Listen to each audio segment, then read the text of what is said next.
আমি তোমাকে বিয়ে করেছি শুধুমাত্র নিজের স্বার্থের জন্য আর প্রয়োজন মেটাতে। তুমি রাঁধবে, বাড়বে, বাড়ির কাজ করবে, আর রাত হলে স্বামী সেবা করবে, ব্যাস এতটুকুই তোমার কাজ। এই জন্যই গরিব ঘরের মেয়ে বিয়ে করে এনেছেন। কথা খুব তাড়াতাড়ি ধরে ফেলতে পারো দেখছি। বাহ, আই এম ইমপ্রেসড। আর আপনার মনে হয় আপনার অপমান সহ্য করে আমি স্ত্রী কর্তব্য পালন করে যাব? তার থেকে বাইরে কাজ করলেও আমার জীবনের মূল্য থাকবে। হ্যাঁ, যেতে চাইলে যেতে পারো, কিন্তু একটা কথা মনে রেখো, এই ঢাকা শহরে চাকরি পাওয়া এত সহজ না। আর যদি ভাগ্যকর্ম পেয়েও যাও, সেখানে কিছু কিছু পুরুষদের লোলুপ দৃষ্টির শিকার তো তোমাকে হতেই হবে। আর নিজের পরিবারে ফিরতে চাইলে যেতে পারো, কিন্তু তোমার বাবা মা কিন্তু আমার টাকা পয়সা দেখিয়ে বিয়ে দিয়েছেন।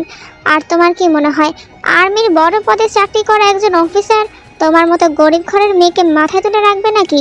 তে বাকরুদ্ধ হয়ে যায়। তার যে এক অমানুষের সাথে বিয়ে হয়েছে সেটা সে হাড়ে হাড়ে টের পাচ্ছে। যাবে বা কোথায়, হুট করে চাকরি বা থাকার জায়গাও সে ঠিক করবে কিভাবে? তে দেরি না করে নিজের মাকে ফোন করে সব কথা খুলে বলে, কিন্তু এক রাশ হতাশা ছাড়া তার কপালে কিছুই জুটে না। তার স্বামী নামক অমানুষটা বিয়ের আগে এসব কথা বলেই বিয়ে করেছে। তে অজর ধারায় কান্না করছে। মেয়ে হয়ে জন্ম নেওয়াই কি অভিশাপ? মেয়ে হয়ে জন্ম নেওয়া অভিশাপ নয়, গরিব হয়ে জন্মানোটাই তোমার এই অবস্থার জন্য দায়ী। তোমার বাপ মায়ের অভাব না থাকলে তারা নিশ্চয়ই এরকম বেয়াদব ছেলের সাথে তোমার বিয়ে দিত না। আমি তোমাকে জোর করব না তে, চয়েস ইজ ইয়োর্স। আমার সাথে থাকবে কিনা, আমি তোমাকে সম্মান আর ভালোবাসা বাদে সব কিছুই দেব। দুনিয়ার সব মানুষ জানবে জিওন জাংকুক একজন অসহায় মেয়েকে বিয়ে করে তাকে কত সুন্দর জীবন উপহার দিয়েছে। সিগারেটের ধোঁয়া উড়াতে উড়াতে জাংকুক তের দিকে শীতল দৃষ্টি নিয়ে তাকিয়ে জিজ্ঞাসা করে, এবার বলো কি করবে, থাকবে নাকি চলে যাবে? তে নিঃস্ব হয়ে চোখ মুখ শক্ত করে বসে আছে। তের ইচ্ছে করছে এক্ষুনি এই বাড়ি থেকে পালিয়ে যেতে, কিন্তু এত রাতে তে যাবে বা কোথায়? নীরবতা সম্মতির লক্ষণ। নিজের স্ত্রীর অসম্মান হওয়া মানে নিজের অসম্মান হওয়া। এত বড় পদে চাকরি করেন অথচ এইটুকু জানেন না? ক্যাচাং ক্যাচাং কথা বলার অভ্যাস আছে দেখছি তোমার, কিন্তু আমার সাথে থাকতে হলে গলা নিচু করেই কথা বলতে হবে। যদি কথা না শোনো তবে কিভাবে শোনাতে হয় সেটাও খুব ভালো করে জানা আছে আমার। আর জিওন জাংকুকের স্ত্রীকে বাহিরের কোনো মানুষ অসম্মান করার সাহসে কোনোদিন করবে না। বাহিরের মানুষের কথা বলছি না, আমি আপনার নিজের কথা বলছি। কোনো পুরুষ নিজের বিবাহিত স্ত্রীকে কিভাবে অপমান করতে পারে, এই শিক্ষা পেয়েছেন আপনি আপনার পরিবার থেকে? জাংকুকের চোয়াল শক্ত হয়ে যায়। স্পষ্ট বোঝা যাচ্ছে সে রাগান্বিত হচ্ছে। তের সামনে এগিয়ে এসে হাত দিয়ে তের গাল চেপে ধরে শান্ত কণ্ঠে বলে উঠল, আমার পারিবারিক শিক্ষা নিয়ে প্রশ্ন তোলার যোগ্যতা তোমার নেই তে। মেয়ে মানুষের এত তেজ থাকতে নেই, তোমায় আমি একদিনই সোজা বানিয়ে ফেলবো। জাংকুক তেকে এক ঝটকায় বিছানায় ফেলে দেয়। আঁচল সরিয়ে ঘাড়ে গলায় মুখ ডুবিয়ে অজস্র চুম্বন খেতে থাকে। তের আগে ঘৃণায় সারা শরীর ঘিনঘিন করছে স্বামী নামক এই অমানুষটার স্পর্শে। সে কিছুতেই সহ্য করতে পারছে না। চোখ থেকে অজর ধারায় পানি পড়ছে তের। জাংকুকের সেদিকে কোনো ভ্রুক্ষেপ নেই। সে যেন এক নেশায় মত্ত হয়েছে। এই নেশার নাম নারী নেশা। এই নারী আর কেউ নয়, তার বিবাহিতা স্ত্রী, তার সম্পত্তি। এইসব ভেবে জাংকুক যেন আরও উত্তেজিত হচ্ছে। শহরের নিচে দাঁড়িয়ে অস্ত্র বিসর্জন দিচ্ছে তে। আর সারা রাত তাকে ভোগ করেছে, অথচ সে কিছুই করতে পারেনি। নিজের গায়ে জাংকুকের বসানো লালসার চিহ্ন জলজল করতে দেখে তের দুঃখ রাগে পরিণত হয়। এই অমানুষটার সাথে আর যাই হোক সংসার করা সম্ভব নয়। তে গোসল শেষে একটা শাড়ি পরে নিজের চুলগুলো মুছতে থাকে। তখনই তার নজর যায় বিছানার দিকে। জাংকুক সেখানে নেই, তার মানে সে উঠে গেছে। তে বারান্দায় দাঁড়িয়ে ভেজা কাপড় মেলতে থাকে। তখনই তার দৃষ্টি যায় বাহিরের বাগানের দিকে। জাংকুক প্রসাব করছে, তাও আবার খালি গায়ে। শরীর বেয়ে ঘাম গড়িয়ে পড়ছে। না চাইতেও অদ্ভুত এক আকর্ষণ কাজ করলো তের মধ্যে। তে আজ ভালো করে জাংকুকের দিকে লক্ষ্য করলো। অসম্ভব সুদর্শন দেখতে জাংকুক, কিন্তু এই সুদর্শন পুরুষের আড়ালে লুকিয়েছে এক ভয়ঙ্কর ব্যক্তিসত্তা। বিয়ে নিয়ে তার সমস্ত স্বপ্ন ধূলিসাৎ করে দিল এই নিষ্ঠুর পুরুষটি। তে ভাবনার জগৎ থেকে বাস্তবে ফিরে জাংকুকের ডাকে। জাংকুক ততক্ষণে রুমে চলে এসেছে। তোয়াল দিয়ে নিজের শরীরের ঘাম মুছতে মুছতে বলে উঠল, আমি গোসলে যাচ্ছি, এসে যেন টেবিলের সমস্ত নাস্তা রেডি দেখি। এর আগে গজগজ করতে করতে জাংকুকের 14 গোষ্ঠী উদ্ধার করতে থাকে। কাজের মেয়ে লিজা ভয়ে জড়সড় হয়ে দাঁড়িয়ে আছে। তে যেতেই হাত ধরে বলে উঠল, ভাবি আমার মাফ করে দিয়েন। জাংকুক ভাই আপনারা কোনো সাহায্য করতে নিষেধ করেছেন। বিয়ের পর মেয়েরা সব কাজ ঠিকই করে, কিন্তু ভালোবেসে। জাংকুক যদি একটু ভালোবেসে ভালোভাবে কথা বলতো তাহলে হয়তো তে সত্যি সত্যি সব কাজ করে দিত, কিন্তু এখন সে কিছুই করবে না। তে মনে মনে বলতে থাকে, আমিও দেখি অবাধ্য হওয়ার জন্য এই অমানুষটা আমাকে কি শাস্তি দেয়। জাংকুক রেডি হয়ে ইউনিফর্ম পরে ফিটফাট হয়ে ডাইনিং টেবিলের সামনে আসে। কাজটা ঠিক করলে না তে। মেজর জিওং জাংকুকের কথার অবাধ্য হওয়ার পরিণাম এখন তুমি হাড়ে হাড়ে টের পাবে। তে তার কথা না শোনার ভান করে বসে আছে। এতে জাংকুকের পুরো সত্তা গিয়ে আঘাত লাগে। সে তের হাত ধরে টেনে দাঁড় করায়। ভয়ে তের হাত থেকে চায়ের কাপ পড়ে যায়। তবে তে জাংকুককে বুঝতে দেয় না সে ভয় পেয়েছে। মানবো না আমি আপনার কোনো কথা। কি করবেন আপনি? কি করব আমি জানতে চাও তাই না? জাংকুক তেকে ধাক্কা দিয়ে মেঝেতে ফেলে দেয়। প্যান্টের বেল খুলে নিজের হাতে পেঁচাতে থাকে। তের এখন ভয়ে আত্মা শুকিয়ে যায়। সে একটু একটু করে পেঁচাতে থাকে। কি কি করছেন আপনি? কাপা কাপা কণ্ঠে তে শোধায়। জাংকুক যেই না বেল্ট দিয়ে তেকে মারতে যাবে তখনই তার হাত না চাইতেও থেমে যায়। তের ভয়ার্ত মুখশ্রীর দিকে সে অপলক দৃষ্টিতে চেয়ে থাকে। অদ্ভুত এক দম বন্ধ করা অনুভূতি তার হৃদস্পন্দনকে কম্পিত করতে থাকে। যেই জাংকুক মানুষকে মারতে কষ্ট দিতে পৈশাচিক এক আনন্দ পায়, আজ এই দুর্বল রমণীকে আঘাত করার সময় কেন তার হাত বরফের ন্যায় জমে গেল। জাংকুকের এইবার নিজের উপরে প্রচন্ড রাগ হলো। সে তার সামনে থাকা চেয়ারে সজোরে লাথি দিল। সে এতক্ষণ মাথায় হাত দিয়ে চোখ মুখ বন্ধ করে রেখেছিল। ভাঙচুরের বিকট শব্দে সে চোখ খুলে তাকায়। জাংকুকের হাতের সামনে যা পাচ্ছে তাই ভেঙে চুরমার করছে। তে সব দেখে ভয়ে কাঁপতে থাকে। তের মনে হলো সে হয়তো ঘুমন্ত কোনো বাঘকে জাগিয়ে তুলেছে। জাংকুক এইবার তের দিকে তাকায়। তের অসহায় চাহনিতে জাংকুক আবার হারিয়ে যায়। জাংকুক তের সামনে গিয়ে বসে। তের সামনে মুখ এনে বলে ওঠে, নারীর সবচেয়ে মোহনীয় রূপ হচ্ছে তার অসহায়ত্ব। তুমি অসহায় তে, তুমি শুধু তেজে দেখাতে পারবে, আর কোনো কিছু করার সাহস নেই তোমার। জাংকুক রাগান্বিত দৃষ্টিতে তের দিকে একবারও তাকিয়ে উঠে দাঁড়ায়। নিজের ইউনিফর্ম ঠিক করে বাড়ি থেকে বেরিয়ে যায়। তে ঠায় বসে থাকে। ভয় এখনও তার শরীরে কাঁপছে। জাংকুক যদিও তার গায়ে হাত তোলেনি, তবুও তের মনে প্রচণ্ড আতঙ্কের সৃষ্টি হয়েছে। না না, এই অমানুষের সাথে আমি থাকবো না। ওনার সাথে থাকলে কখনো না কখনো আমাকেই মেরে ফেলবে, ঠিক নেই। আমি দরকার হলে না খেয়ে মরবো, তবু এই বাড়িতে আর এক মুহূর্ত থাকবো না। তে উঠে দাঁড়ায়। অন্যদিকে জাংকুক ড্রাইভ করছে আর নিজের পুরো সত্তাকে ধিক্কার জানাচ্ছে। এইটুকু একটা পুচকি মেয়ে আমার কথার অবাধ্য হলো, অথচ আমি তাকে একটা টোকাও দিতে পারলাম না। সে জাংকুক, সে মনেও আমার সাথে বেয়াদবি করে তুমি পার পাবে না। এইদিকে তে বাসা থেকে বেরিয়ে মেইন রোডে চলে যায়। রাস্তা না চেনার কারণে তে এদিক সেদিক তাকাতে থাকে। তখনই ভুলবশত তে একটি গাড়ির সাথে ধাক্কা লাগে। এইদিকে জাংকুকের ফোনে হঠাৎ কল আসায় সে বিরক্তি নিয়ে কলটা রিসিভ করে। স্যার, আপনার স্ত্রী অ্যাক্সিডেন্ট করেছে, তাই আমি তাকে হাসপাতালে নিয়ে এসেছি। জাংকুক স্তব্ধ হয়ে যায়। আবার সে দম বন্ধ করা অনুভূতি তার হৃদস্পন্দনকে কম্পিত করতে থাকে। এদিকে তে হাসপাতালের বেডে হেলান দিয়ে বসে আছে। কিছুক্ষণ আগে নার্সরা ক্ষত স্থানে ব্যান্ডেজ করে গেছেন। জাংকুককে আসতে দেখে গায়ে সোজা হয়ে সেলুট দেয়। স্যার, আমি আসলে খেয়াল করিনি যে ম্যাডাম আমার গাড়ির সামনে এসে পড়বেন। তেকে সুস্থ দেখে জাংকুক ভিতরে ভিতরে স্বস্তি অনুভব করে। জাংকুক তের দিকে এগিয়ে যায়। তের হার্টবিট বাড়তে থাকে। সকালের ঘটনা এখনো ভুলতে পারেনি সে, কিন্তু জাংকুক তেকে অবাক করে দিয়ে তার মাথায় হাত রেখে বলে, রাস্তায় চলার সময় আশেপাশের গাড়িগুলো ভালোভাবে দেখে পার হবে কেমন? আর তোমার বেশি লাগেনি তো? কই দেখি। জাংকুক এমন ভান করছে যেন সে তের ভীষণ কেয়ার করে। তবে তে ভালোভাবে বুঝতে পারে জাংকুক ক্যাপ্টেন কাইয়ের সামনে ইচ্ছে করেই নাটক করছে। রাগে সে জাংকুকের হাত সরিয়ে দেয়। জাংকুক তের দিকে তাকিয়ে ডেভিল হাসি দেয়। তারপর কাইয়ের পানে চেয়ে বলে, থ্যাংক ইউ ক্যাপ্টেন কাই, আমার স্ত্রীকে হাসপাতাল নিয়ে আসার জন্য। আপনি এবার আসতে পারেন।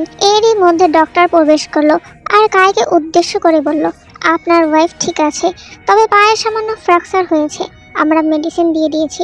আপনি চাইলে আজ বিকেলে ওনাকে নিয়ে যেতে পারেন। ডাক্তারের মুখে এই কথা শুনে জাংকুকের শিরা উপশিরা কাঁপতে লাগলো। হাত মুষ্টিবদ্ধ করে জাংকুক নিজের রাগ কন্ট্রোল করার চেষ্টা করলো। দাঁতের দাঁত চেপে জাংকুক বলে উঠল, আপনার কোথাও ভুল হচ্ছে মিসেস তে, আমার স্ত্রী। জাংকুকের রাগী স্বর কাই খুব ভালো করেই চিনে। ভয়ে তার হাত পা থরথর করে কাঁপতে থাকে। এদিকে ডক্টর বলতে থাকে, দুঃখিত, আমি বুঝতে পারিনি। আপনার ওয়াইফকে আজই হাসপাতাল থেকে রিলিজ করে নিয়ে যেতে পারবেন, তবে ওনার পায়ে অনেকটা আঘাত লেগেছে। সুপারের সময় লাগবে, ততদিন টাইম মতো মেডিসিন নিতে বলবেন। উক্ত কথা বলে ডাক্তার সেখান থেকে বিদায় নিল। সাথে সাথে কায়ু সেখান থেকে চলে গেল। সকলে চলে যাওয়ার পর জাঙ্কুক তেয়ের দিকে চোখ মুখ শক্ত করে ফেলে। মুহূর্তের মধ্যে চোখের ধরন পাল্টে যায় তার। আমার পারমিশন না নিয়ে বাড়ি থেকে বের হয়েছে কেন? আর গাড়ির নিচে পড়লি বা কিভাবে? নাকি অন্য কোনো প্ল্যান ছিল? অন্য কি প্ল্যান থাকবে সেটা তো তুমিই ভালো বলতে পারবে রে। আর ওই কাই তোমাকে কিভাবে নিয়ে এলো? তুমি তো পায়ে ব্যথা পেয়েছো, ও কি তোমাকে টাচ করে গাড়িতে উঠিয়েছে? আনসার মি ড্যাম ইট, আপনি কি সব আবল তাবল কথা বলছেন? উনি আপনার স্ত্রীকে বাঁচিয়েছেন, কোথায় কৃতজ্ঞ হবেন? তা নয় উল্টো বাজে কথা বলছেন। তুমি আমার স্ত্রী, তোমাকে শুধু আমি স্পর্শ করব, আর কেউ না। জাঙ্কুক থেকে হঠাৎ করে কোলে তুলে নিয়ে হাঁটতে থাকে। আরে কি করছেন আপনি? চুপ, একদম চুপ। আবার তর্ক শুরু করলে আছাড় মেরে ফেলে দিব। জাঙ্কুক থেকে বাসায় নিয়ে আসে, তারপর বেডে বসিয়ে দিয়ে বলে, আমি এখন ডিউটিতে যাচ্ছি। রাতে বাসায় আসার পর সকালে আমার সাথে করা বেয়াদবির শাস্তি দেব। এই বলে জাঙ্কুক নিজের হ্যাঁ ঠিক করে বাসা থেকে বেরিয়ে পড়ে। ধুর, অ্যাক্সিডেন্ট না হলে আজ এই নরক থেকে মুক্তি পেয়ে যেতাম আমি। তে আনমনে বসে বসে এসব ভাবতে থাকে। লিজা রুমে প্রবেশ করে। ভাবি, এখন কেমন আছেন? একটু স্বাভাবিক। আচ্ছা, উনি কি সবসময় একাই থাকেন? না মানে আসলে আমাদের বিয়ের সময় আমি ওনার বাবা মা কাউকেই দেখিনি। জাঙ্কুক ভাইয়ের বাবার এই বিয়েতে কোনো মত ছিল না। তার বাবাও একজন আর্মির বড় অফিসার। জাঙ্কুক ভাইয়ের বিয়ে তিনি তার বন্ধুর মেয়ের সাথে ঠিক করে রেখেছিলেন, কিন্তু জাঙ্কুক ভাইয়া রাজি হন নাই। আর আপনারে বিয়ে করে আনছেন, তাহলে এটা কার বাসা? এটা আর্মি কোয়ার্টার ভাবি। ভাইয়া জিদ করে এখানে থাকেন। ওনার মা আমার এখানে পাঠাইছেন ভাইয়ের জন্য রান্না বান্না করে দেওয়ার জন্য। আমি আগে ওনার মা বাবার বাসায় কাজ করতাম। তবে আপনার ছবি খালা দেখে পছন্দ করছেন, কিন্তু খালুর ভয়ে আসেন নাই। মনে ভাবতে থাকে, এই অমানুষটা তো আমাকে ভালোবাসে না, তাহলে বাবার অমতে বিয়ে করার কি দরকার ছিল? এই তো দেখছি নিষ্ঠুর হওয়ার পাশাপাশি অদ্ভুত বটে। এইদিকে অন্ধকার রুমের এক কোণে বসে অশ্রু বিসর্জন দিচ্ছে জাঙ্কুকের মা। নিজের ছেলে জাঙ্কুকের অবাধ্যতার সমস্ত দায়ভার নিজের স্ত্রীর উপর চাপিয়ে সমস্ত রাগ উজাড় করে দিয়েছেন। অবশ্য তাদের এত বছরের দাম্পত্য জীবনে এই আর নতুন কোনো ঘটনা নয়। জাঙ্কুকও হয়েছে তার বাবার মতোই, হবে নাই বা কেন? ছোটবেলা থেকেই তিনি ছেলেকে অমানুষ হওয়ার ট্রেনিং যে দিয়েছেন, তবে নিজের ছেলের সামনে আদর্শ পুরুষ হিসাবে এক উজ্জ্বল দৃষ্টান্ত হয়ে আছেন তিনি। এই প্রথম ছেলের এই অবাধ্যতায় ভীষণ চটে রয়েছেন। তবে সমাজের সামনে তো তার একটা প্রেস্টিজ রয়েছে, তাই ছেলেকে বাসায় কিভাবে ফিরিয়ে আনা যায় সেই ভাবনায় আপাতত মগ্ন রয়েছেন তিনি।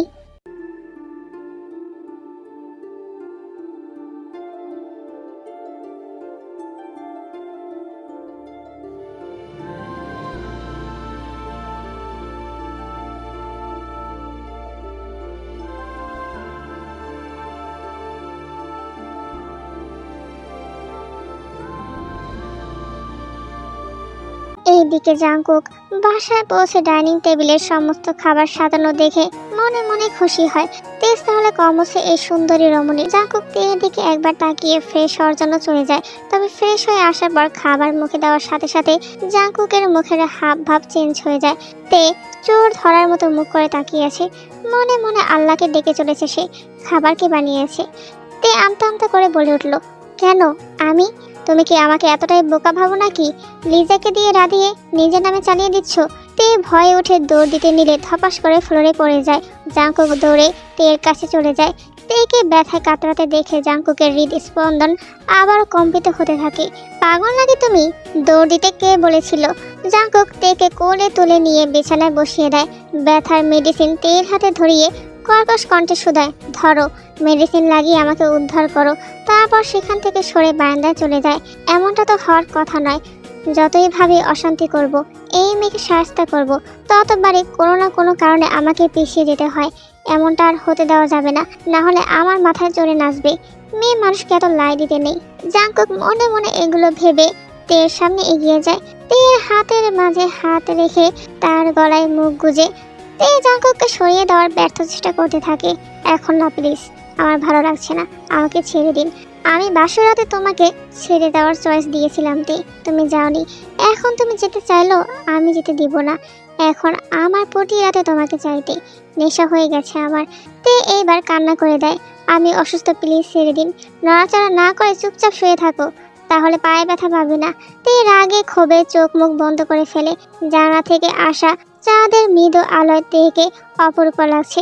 তের কেঁপে কেঁপে ওঠা চোখের পাপড়িগুলোর দিকে জাঙ্কুক এক দৃষ্টিতে চেয়ে আছে। একটা মানুষ এতটা সুন্দর কি করে হতে পারে? জাঙ্কুক মনে মনে ভাবতে থাকে।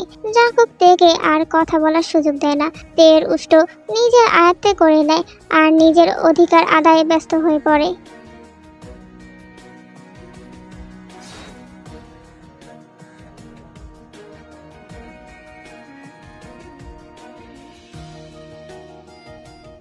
সকালবেলা, আজ ডিউটি শেষে আমার সাথে দেখা করবে জাঙ্কুক, জরুরি কথা আছে। ফোনে নিজের বাবার মেসেজ দেখে জাঙ্কুক মুস্কি হাসে। সে জানে তার বাবা বেশি দিন তাকে ছাড়া থাকতে পারবে না। জাঙ্কুক জগিং শেষে বাসায় ফিরে যেই রুমে প্রবেশ করবে তখনই রুমে থাকা তে চিৎকার করে ওঠে, এখন রুমে আসবেন না প্লিজ। জাঙ্কুক ঠিকই রুমে প্রবেশ করে। আমার রুমে আমাকেই প্রবেশ করতে নিষেধ করছো, নট ফেয়ার। তে শাড়ির আঁচল ভালো করে ঠিক করে, দেখছেন না আমি শাড়ি পরছি, প্লিজ পরে আসুন। জাঙ্কুক ডোন্ট কেয়ার ভাব নিয়ে রুমে ঢুকে সোফায় বসে পড়ে।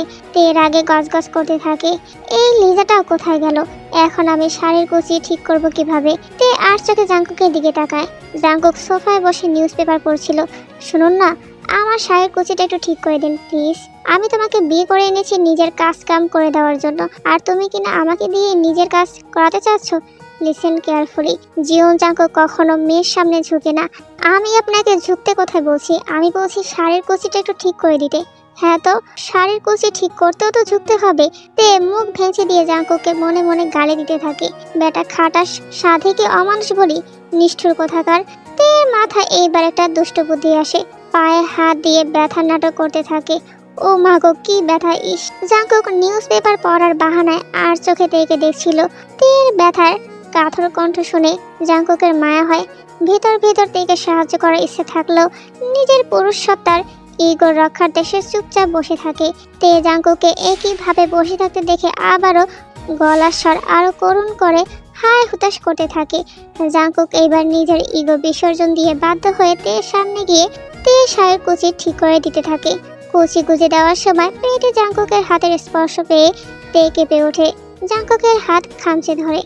জাঙ্কুক শাড়ির কুচি গুজে দিয়ে তের চুলের মুঠি ধরে বলে, আজ তোমার কাজ করে দিয়েছে বলে ভেবো না যে তোমার গোলাম হয়ে গেছি।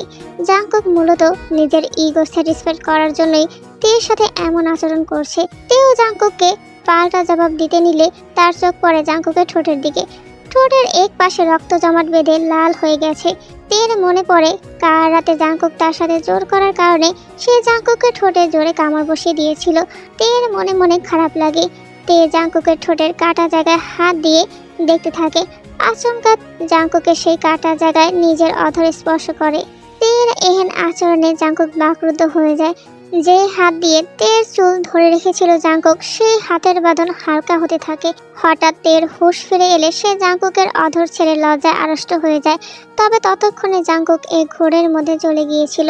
তেকে জাঙ্কুক টান দিয়ে নিজের বুকের সাথে মিশিয়ে নেয়। তে চমকে সরে যেতে নিলেও জাঙ্কুকের হৃদয়ের স্পন্দন শুনে থেমে যায়। জাঙ্কুক তেকে এমনভাবে আষ্টে পৃষ্ঠে জড়িয়ে ধরে যেন তার হৃদয়ের এই অস্বাভাবিক কম্পনকে তেই থামাতে পারবে। তেও হয়তো এই প্রথমবার জাঙ্কুকের স্পর্শে ভালোবাসা অনুভব করে। তারা কতক্ষণ এভাবে ছিল কেউ জানে না, কিন্তু তাদের এই সুন্দর মুহূর্তে ব্যাঘাত ঘটাতে লিজা সেখানে চলে আসে। মাফ করেন ভাইয়া ভাবি, আমি কিছুই দেখি নাই, এই বলে দৌড় দেয়। তে জাঙ্কুককে সরিয়ে দিয়ে দূরে গিয়ে দাঁড়ায়। এই লিজার বাচ্চার আর সময় হলো না আসার, দিল আমার সুন্দর মুহূর্ত নষ্ট করে। তে জাঙ্কুকের দৃষ্টি থেকে বাঁচতে তাড়াতাড়ি দৌড় দিয়ে রুম থেকে বেরিয়ে যায়। আবার দৌড় দেওয়া হচ্ছে, এইবার পড়ে গেলে আমি আর করে নিতে পারবো না।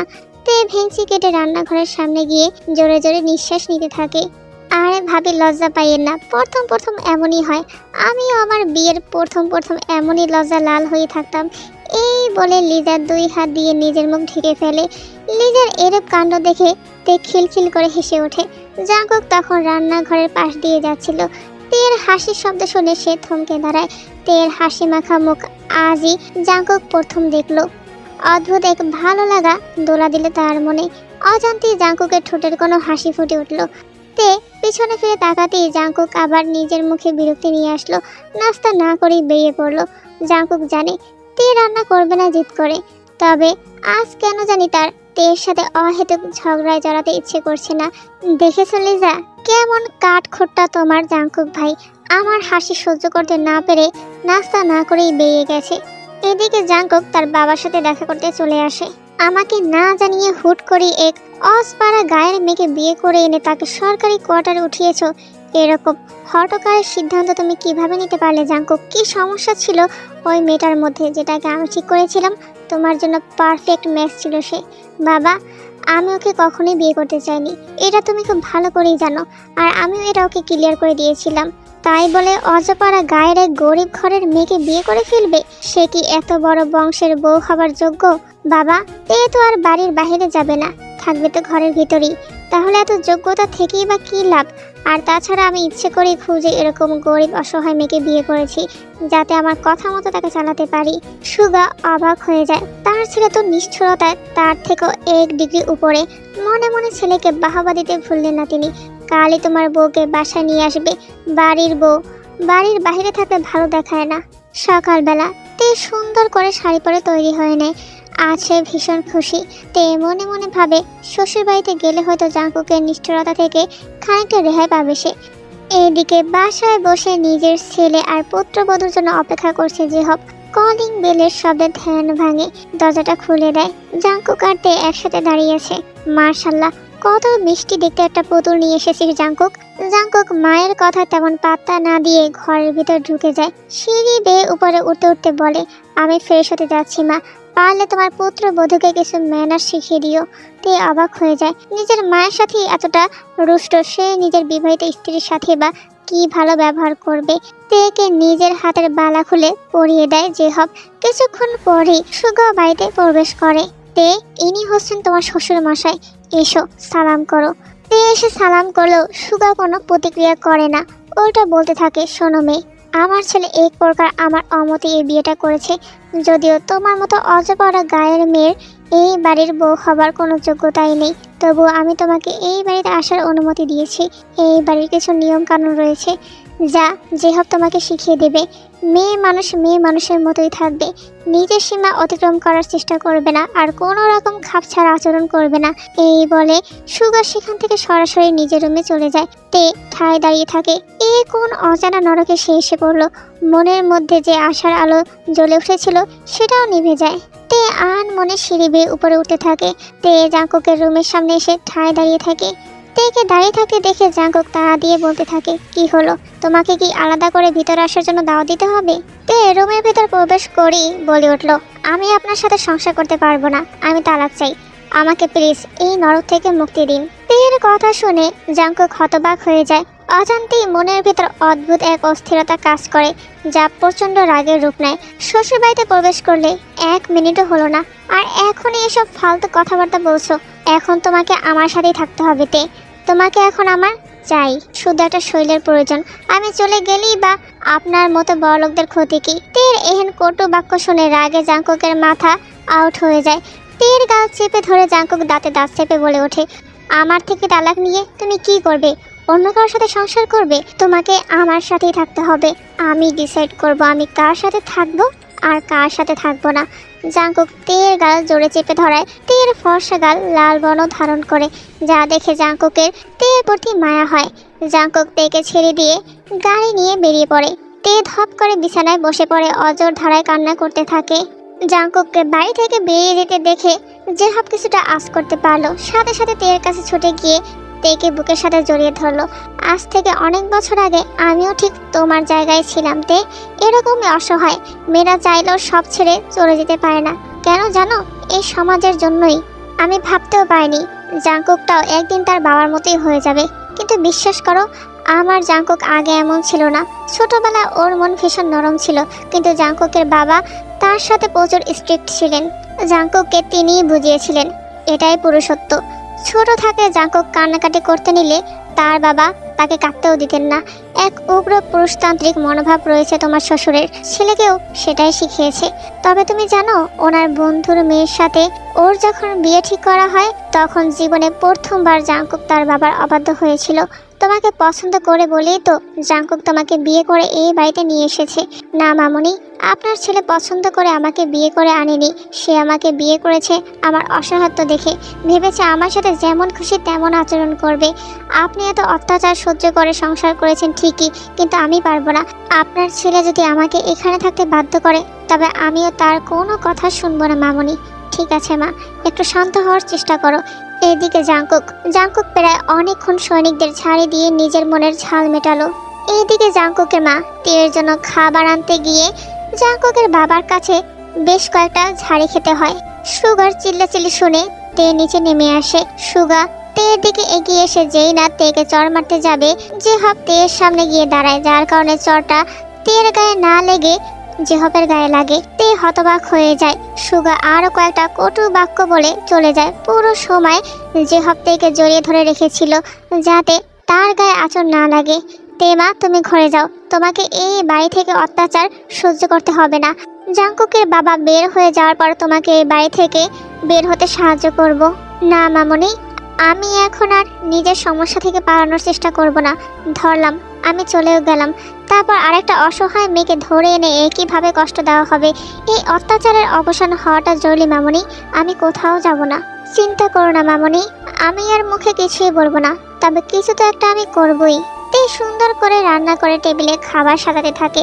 তারপর নিজের রুমে গিয়ে লাগেজ থেকে সুন্দর একটা নীল রঙের শাড়ি বের করে আয়নার সামনে গিয়ে দাঁড়ায়। শাড়িটি নিজের গায়ে জড়িয়ে তে নিজেই বলে ওঠে, আমি এইবার কাটা দিয়েই কাটা তুলবো। অন্যদিকে জাংকুক ড্রাইভ করে বাসায় আসছে। তের আচরণে জাংকুক শুধু যে রাগ তা নয়, অবাকও বটে। সে তেকে অনেকটাই নরম ভেবেছিল, কিন্তু তে তো কথায় কথায় তার সাথে বেয়াদবি করে। আচ্ছা, তার মাকেও তো তার বাবা কত অত্যাচার করতো, কই তার মা তো কোনোদিন পাল্টা জবাব দেওয়ার সাহস করেনি। ছোটবেলায় তার রাগ লাগলেও ধীরে ধীরে তার মনে হয়েছে এটাই স্বাভাবিক। জাংকুক বাসায় পৌঁছে যায়। তে দরজা খুলে জাংকুকের দিকে তাকিয়ে মিষ্টি হাসি দেয়। তেকে এই রূপে দেখে বড় সড়ো একটা ধাক্কা খায়। জাংকুক ভুরো কুঁচকে তের দিকে তাকিয়ে ঘরের ভিতরে প্রবেশ করে। টেবিলে অনেক রকমের খাবার সাজানো দেখে জাংকুক তের দিকে তাকিয়ে জিজ্ঞাসা করলো, এগুলো কে বানিয়েছে? তে আবার মিষ্টি হাসি দিয়ে বলে উঠলো, কেন আমি বানিয়েছি? অবাক হচ্ছেন কেন? স্বামী সেবা করা তো আমার কর্তব্য। তের মিষ্টি মিষ্টি কথা শুনে জাংকুকের রাগে গা জ্বলে যায়। সে কিছু না বলে কটমট করতে করতে ফ্রেশ হতে চলে যায়, আর মনে মনে ভাবে এত ন্যাকামি করছে কেন হঠাৎ করে। জাংকুক ফ্রেশ হয়ে নিচে এসে খাবার টেবিলে বসে। তে জাংকুককে খাবার বেড়ে দিচ্ছে। জাংকুক যেন অবাকের চূড়ান্ত সীমায় পৌঁছে যাচ্ছে। কি হলো, বসে আছেন যে, খাওয়া শুরু করুন। খাবার কিছু মিলিয়ে দিল নাকি? জাংকুক মনে মনে ভাবলো, কি হলো, খাওয়া শুরু করুন না। জাংকুক তের এই ন্যাকামি সহ্য করতে না পেরে খাওয়া দাওয়া শেষ করে গম্ভীর মুখ করে উঠে যায়। কিন্তু জাংকুক এখন পড়েছে আর এক বিপদে। যেখানেই যাচ্ছে তে তার পিছু পিছে যাচ্ছে। কি শুরু করেছো? আমার পিছু কেন করছো? তো কি করব? যা ইচ্ছা তা করো, কিন্তু আমাকে জ্বালানো বন্ধ করো। আমি আবার আপনাকে কই জ্বালালাম? জাংকুক এবার রাগে তের বাহু চেপে ধরে। এমন কেন করছো তুমি? হ্যাঁ, হঠাৎ তোমার এত স্বামী প্রেম জাগ্রত হয়ে গেল কেন? ইচ্ছে করে আমাকে খেপাচ্ছ কেন? তে ভালো হবে না কিন্তু। আমি স্বামী সেবা করলেও দোষ, না করলেও দোষ। তাহলে আপনিই বলুন আমি কি করব? জাংকুক রেগে তেকে নিজের থেকে সরিয়ে চলে যেতে নিলে তে জাংকুকের গালে আলতো করে স্পর্শ করে জাংকুকের মুখ নিজের দিকে ঘোরায়। তারপর মধুর কণ্ঠে শোধায়, আমি কত সুন্দর করে আপনার জন্য সেজেছি, দেখবেন না? জাংকুক এইবার তের দিকে ভালো করে তাকায়। এতক্ষণ তের ন্যাকামির জন্য ভালো করে পর্যবেক্ষণ করতে পারেনি জাংকুক। তেকে সত্যি অপূর্ব লাগছে, যেন নীলশাড়িতে কোনো নীলপরি দাঁড়িয়ে আছে। জাংকুকের সমস্ত রাগ বিরক্তি মুহূর্তে উধাও হয়ে যায়। মোহগ্রস্ত হয়ে তের কোমর জড়িয়ে নিজের দিকে এনে জাংকুক জিজ্ঞাসা করে, সকালে আমার কাছ থেকে মুক্তি চেয়ে এখন আবার আমার কাছে ধরা দিচ্ছ কেন? আপনি চলে যাওয়ার পর আমি অনেক ভেবেছি, তারপর মনে হয়েছে যেহেতু আপনি এখন আমায় যেতে দিবেন না, তাহলে নিজের ভাগ্যকে মেনে নেওয়াই এখন আমার জন্য উত্তম। তের জবাবে জাংকুক সন্তুষ্ট হয়। জাংকুক তেকে কোলে তুলে বিছানায় শুয়ে দেয়, কিন্তু তে বিছানা থেকে উঠে জাংকুককে জড়িয়ে তাকে বিছানায় হেলান দিয়ে বসিয়ে দেয়। তারপর নিজে জাংকুকের সাথে লিপ্টে যায়। বিড়ালের মতো জাংকুকের গালে গাল ঘষতে থাকে। তের এরকম কাণ্ডে জাংকুকের পাগল প্রায় অবস্থা। পুনরায় তেকে নিজের নিচে ফেলে নেশাগ্রস্ত ভাবে চেয়ে থাকে তের পানে। তের মুখের সামনে আসা চুলগুলো কানের পেছনে গুজে দিতে থাকে। তে দু হাত দিয়ে জাংকুকের কাঁধ জড়িয়ে মৃদু স্বরে জিজ্ঞাসা করে, আপনার স্ত্রীর গায়ে কেউ হাত তোলার চেষ্টা করলে আপনি কি করবেন? আমি তার হাত ভেঙে গুঁড়িয়ে দেব। আজকে আপনার বাবা আমার গায়ে হাত তুলতে নিয়েছিল। তের এই কথা শুনে জাংকুক তেকে ছেড়ে দিয়ে উঠে বসে। কেমন যেন ভাবনায় মগ্ন হয়ে যায়। তে উঠে বসে জাংকুকের বাহুতে মাথা রেখে বলে, মামনির সামনে এসে পড়ায় চরটা ওনার গালে লাগে। বিশ্বাস করুন, আমি কোনো বেয়াদবি করিনি। মামনি আমার জন্য খাবার আনতে গিয়েছিলেন, তাই তিনি রেগে গিয়েছিলেন। জাংকুক তের কথায় না চাইতেও বিশ্বাস করে, কারণ তার বাবার আচরণ সম্পর্কে তার জানা আছে। ছোট থাকতে তার বাবা ছোট ছোট বিষয় নিয়ে তার মাকে মারধর করতেন। জাংকুক তের দিকে প্রতিক্রিয়াহীনভাবে তাকিয়ে বলে, ঘুমিয়ে পড়ো। জাংকুক বিছানা থেকে নেমে বারান্দায় চলে যায়। তে জাংকুকের যাওয়ার পানে চেয়ে দুষ্টু হাসি দিয়ে মনে মনে বলে, এই তো দিয়েছে আগুন লাগিয়ে। তে কম্বল মুড়ি দিয়ে শুয়ে পড়ে। অন্যদিকে জাংকুক বারান্দায় দাঁড়িয়ে একটার পর একটা সিগারেট টেনে যাচ্ছে। মেয়েটা বাড়িতে আসলো একদিনও হলো না, অথচ বাবা এখনই মারধর শুরু করে দিল। তে বেদবি করলেও তো একটা কথা ছিল। জাংকুক প্রায় অনেকক্ষণ বারান্দার সময় কাটিয়ে রুমে চলে আসে। তারপর মনে মনে ভাবতে থাকে, তের তুলতুলে গালে একটু জোরে টাচ করলেই লাল বর্ণ ধারণ করে। যদি আজ জ্বরটা তের গালে লাগতো, তাহলে জাংকুক কি সেই দাগ সহ্য করতে পারত? জাংকুক নিজের বোনের এই প্রশ্নের কোনো উত্তর ভেবে পায় না। ভেতরে ভেতরে প্রচণ্ড রাগ অনুভূত হয় তার। জাংকুক তের পাশে শুয়ে মনে ভাবতে থাকে, আচ্ছা বাবা যে মায়ের গায়ে রোজ হাত তোলে, বাবার কি খারাপ লাগে না? কই, আমি তো তের এত বেদবির পরও এখন পর্যন্ত ওর গায়ে একটা টোকাও দিতে পারলাম না। জাংকুক আবার নিজের সাথে দ্বিমত পোষণ করে, না না, আমি পাইনি, এটা আমার ব্যর্থতা, আমাকে আরো কঠোর হতে হবে। হ্যাঁ, এভাবেই দ্বিধা দ্বন্দ্বে কেটে যায় জাংকুকের সারা রাত। সকালবেলা বিয়ের পর আজই প্রথম ফুরফুরে লাগছে তের। তে পাশে তাকিয়ে জাংকুককে কোথাও দেখতে পায় না। লোকটা মনে হয় সারা রাত নিদ্রাহীনভাবে কাটিয়েছে। এই কথা বলে তে নিজে ফিক করে হেসে ওঠে। সকাল সকাল পাগল হয়ে গেলেন নাকি? জাংকুকের কথা শুনে তে মুখ ভেঙচি দেয়। বিছানা থেকে নেমে জাংকুকের সামনে গিয়ে হঠাৎ করে তাকে জড়িয়ে ধরে। তেকে জাংকুক আবার জব্দ করতে ব্যর্থ হয়। তে জাংকুকের বুক থেকে মুখ তুলে তার দিকে তাকিয়ে এমন এক মিষ্টি হাসি দেয় যেন জাংকুক তার কত বছরের প্রেমিক পুরুষ। জাংকুকের ইচ্ছে করছে এখনই তেকে জড়িয়ে ধরে কপালে ঠোঁটে চুমু এঁকে দিতে, কিন্তু জাংকুক তা করবে না। যদি তে তার দুর্বলতা ধরে ফেলে তাহলে সর্বনাশ। জাংকুক তেকে বারবার এটাই বোঝাতে চায় যে সে ভোগের বস্তু ছাড়া আর কিছু না। অনিচ্ছা সত্ত্বেও তেকে নিজের থেকে ছাড়িয়ে জাংকুক বলে উঠলো, যাও গিয়ে নাস্তা বানাও, আমার লেট হয়ে যাচ্ছে। জাংকুক ভাবে ব্যাস এক্ষুনি শুরু করবে আবার বেয়াদবি। জাংকুক তেকে বকা দেওয়ার জন্য মানসিকভাবে প্রস্তুত হয়। তে ভেতরে ভেতরে জ্বললেও মুখে জোরপূর্বক হাসি এনে বলে, ঠিক আছে, আপনি রেডি হয়ে নিচে আসুন। এই বলে তে নিচে চলে যায়। জাংকুক আরও একবার টাসকি খায়। মুহূর্তে কারো ব্যক্তিত্ব কিভাবে বদলে যেতে পারে। আগেই তো ভালো ছিল, দু চারটা কথা শুনিয়ে দেওয়া যেত, এখন তো চাইলেও কঠোর হতে পারি না। জাংকুক পরক্ষণে নিজের সাথে আবার দ্বিমত পোষণ করে বলে, কেন পারবো না? অবশ্যই পারবো। জাংকুক মনে এসব চিন্তা করে ইউনিফর্ম হাতে নিয়ে তৈরি হতে থাকে ডিউটিতে যাওয়ার জন্য। তে রান্নাঘরে গিয়ে মনে ভাবতে থাকে।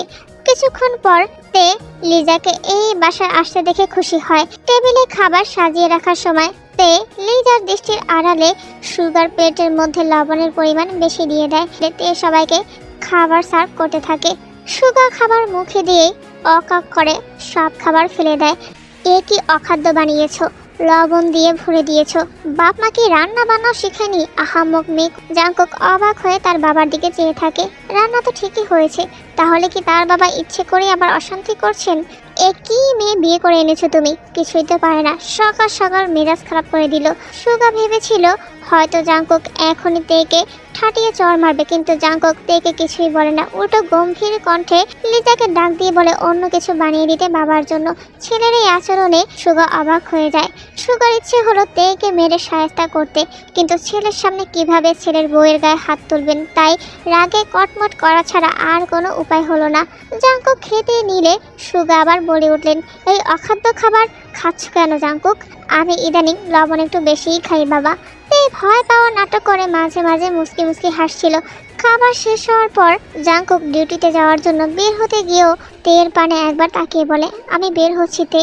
তে কান্না করতে করতে জাংকুকের বুকে ঝাঁপিয়ে পড়ে। বিশ্বাস করুন, আমি তো অনেক সাবধানে রান্না করলাম, তারপর লবণ কি করে বেশি হয়ে গেল সত্যি আমি বুঝতে পারছি না। জাংকুক এই প্রথম তের মাথায় হাত রেখে বলল, বাবা সবসময় সবকিছু একটু বেশি পারফেক্ট চাই, সেজন্য হয়তো তিনি এসব বলেছেন। তুমি একটু খেয়াল রেখো, আমি বের হচ্ছি। গাড়িতে বসে জাংকুক মনে ভেবে চলেছে, সকালে আসার সময় আমি এটা কি করলাম। তের মাথায় হাত বুলিয়ে ওকে আরো প্রশ্রয় দিলাম। শিট। এরই মধ্যে জাংকুকের বাবার সাথে জাংকুকের কিছু কথোপকথন হয় বউভাত নিয়ে। রাতের বেলা জানালা দিয়ে জাংকুকের গাড়ি আসতে দেখে তে মুখ ভেঙচি দেয়। আবার এই অসভ্য লোকটার সামনে গিয়ে মেয়েকে হাসি হাসতে হবে। উফ, তে দরজা খুলে দেয়। জাংকুকের হাতের শপিং ব্যাগ দেখে তে উৎসুক দৃষ্টিতে দেখতে থাকে। বাসায় ভালো মতো ঢুকলামও না, বাদরামি শুরু করে দিয়েছো। এখন তোমার স্বামী প্রেম কোথায় গেল? যাও আমার জন্য শরবত বানিয়ে নিয়ে এসো। তে মনে মনে জাংকুকের 14 গোষ্ঠী উদ্ধার করতে করতে শরবত বানাতে চলে যায়। কি এনেছে দেখালে কি হতো? ইচ্ছে করছে শরবতে থু থু দিয়ে দিই। নিতান্তই ভালো মানুষ বলে ছেড়ে দিলাম। তে জাংকুকের দিকে শরবত এগিয়ে দিয়ে দৌড়ে বিছানায় রাখা শপিং ব্যাগ ঘাঁটতে থাকে। তের মুখশ্রী দেখে জাংকুক মনে মনে ভাবতে থাকে, কি হলো, মুখ কেমন করছে কেন? পছন্দ হলো না নাকি? তে জাংকুকের কাছে গিয়ে জিজ্ঞাসা করে, এগুলো কেন এনেছেন? আমাদের তো বিয়ে হয়ে গেছে, তাহলে কি আরেকটা বিয়ে করবেন আপনি? আবার কোন অসহায় মেয়েকে ধরে আনার প্ল্যান আপনার? তের এই বোকা বোকা কথা শুনে জাংকুক নিজেকে আর আটকে রাখতে পারলো না, হো হো করে হেসে উঠল। তুমি সত্যিই বোকাতে। পরশু তোমার বউভাত অনুষ্ঠান করবেন বাবা, সেজন্য এই লেহেঙ্গা তোমার জন্য নিয়ে এসেছি বোকা মেয়ে। তে এইবার ধরা খায়, সে ভাবতেও পারেনি তার জন্য অনুষ্ঠান করা হবে। জাংকুক ফ্রেশ হয়ে এসে দেখে তে আয়নার সামনে লেহেঙ্গা নিজের গায়ে জড়িয়ে দেখছে। তে জাংকুককে খেয়াল করেনি। একটু জোরে জোরে তে বলে ওঠে, যাকে কাঠখোট্টা মেজরটার রুচি একটু হলেও আছে। কি বললে তুমি? তে জাংকুককে দেখে চমকে যায়। জাংকুকের সামনে থেকে একটু একটু করে পিছাতে থাকে, তবে জাংকুক তের একদম কাছে এসে পড়ে। আমার সামনে পিড়ি দেখিয়ে আমার অবর্তমানে বদনাম করে বেড়াও, একটা কুটনি বুড়ি তুমি। তে চোখ মুখ ফুলিয়ে জাংকুকের কথা হজম করে নিচ্ছে। তের ফুলে থাকা গাল দেখে জাংকুক নিজেকে আর কন্ট্রোল করতে পারে না, টুকুস করে তের গালে একটা চুমু দিয়ে দেয়। তে চোখ বড় বড় করে ফেলে। জাংকুক তেকে নিজের আরো কাছে এনে আদর করতে নিতেই যাবে, তখনই জাংকুকের বাবার ডাক পড়ে যায়। অতঃপর জাংকুক তেকে নিয়ে তার বাবার সামনে উপস্থিত হয়। শোনো মেয়ে, তোমার মতো অজপাড়া গায়ের মেয়ের জন্য পরশু বউভাতের অনুষ্ঠান করতে বাধ্য হচ্ছি। অনুষ্ঠানে অনেক বড় বড় অফিসাররা উপস্থিত থাকবেন, স্বাভাবিক আচরণ করবে, কেউ যেন উল্টাপাল্টা কিছু না বুঝতে পারে। আর এই নাও শাড়ি, এটা বউভাতের দিন পরবে। কিছুক্ষণ পর তে রুমে প্রবেশ করে জাংকুককে ভেতরে না দেখতে পেয়ে বারান্দার দিকে দৃষ্টিপাত করে জাংকুককে সেখানে দাঁড়িয়ে থাকতে দেখে গুটি গুটি পায়ে বারান্দায় গিয়ে জাংকুককে পেছন থেকে জড়িয়ে ধরে মৃদুস্বরে জিজ্ঞাসা করে, এখন আমি কি করব? আপনার দেওয়া লেহেঙ্গা পরবো নাকি বাবার দেওয়া শাড়ি? জাংকুক গম্ভীর কণ্ঠে শোধায়, অবশ্যই বাবা যেটা এনেছেন সেটাই পরবে। তে জাংকুককে আর না ঘেটে রুমের ভিতর চলে যায়, কিন্তু জাংকুক বারান্দায় দাঁড়িয়ে থাকে। জাংকুকের মন মেজাজ পুরোপুরি বিগড়ে গেছে। সে তীব্রভাবে চেয়েছিল তে তার পছন্দ করে আনা লেহেঙ্গাটাই পরুক। জাংকুক তের কাছে গিয়ে তাকে আষ্টে পৃষ্ঠে আঁকড়ে ধরে। জাংকুকের সমস্ত অস্থিরতা যেন তের সান্নিধ্য পেলে দূর হয়ে যায়। তে জাংকুককে এখন আর কোনো বাধা দেওয়ার চেষ্টা করে না, উল্টো আরো উস্কানি দেয়। জাংকুক তে ঠোঁটে ঠোঁট ডুবিয়ে দিয়ে নিজের অস্থিরতা কমানোর চেষ্টায় লিপ্ত হয়ে গেল। কিন্তু জাংকুক কি আর জানে, এই অদ্ভুত দম বন্ধ করে দেওয়া অস্থিরতা বা অনুভূতি তার জীবনের সঙ্গী হয়ে যাচ্ছে। বউভাতের দিন অনুষ্ঠান শুরু। কিছুক্ষণ পর যে তেকে নিয়ে আসলে জাংকুক তের দিকে তাকিয়ে শখ খায়। তে তার দেওয়া লেহেঙ্গায় পরে এসেছে। জাংকুক যতটুকু না কল্পনা করেছিল তার চেয়ে বেশি সুন্দর লাগছে তেকে। কিছুক্ষণের জন্য হলেও জাংকুক হয়তো বাস্তবতা ভুলে তের দিকে অপলক দৃষ্টিতে তাকিয়েছিল। জাংকুকের ধ্যান ভাঙে সুগার আগমনে। তেকে তার কথার অবাধ্য হতে দেখে রাগে চোখ মুখ থেকে যেন আগুন ঝরে পড়ছে তার। সুগা পারলে এক্ষুনি তেকে শুট করত, কিন্তু এত শত গেস্টের সামনে চাইলেও কিছু বলতে পারছে না সে। তের বউভাতের অনুষ্ঠান খুব ভালো করে সম্পূর্ণ হয়। সুগা হন হন করে বাড়িতে প্রবেশ করে। জাংকুকের গাড়ি পার্ক করে সবে মাত্র বাসায় প্রবেশ করেছে। জাংকুক তার বাবার চিল্লাচিল্লি দূর থেকে শুনতে পাচ্ছে। সুগা তেকে চড় মারতে নিলে তে দৌড় দিয়ে জাংকুকের পিছে গিয়ে লুকায়। জাংকুক তের কাণ্ড দেখে নিজে তাকে বকবে নাকি বাঁচাবে বুঝতে পারছে না। জাংকুক না পেরে বলে ওঠে, থাক না বাবা, মাফ করে দাও। সুগা বেশ কিছু কটু কথা তেকে শুনিয়ে দেয়।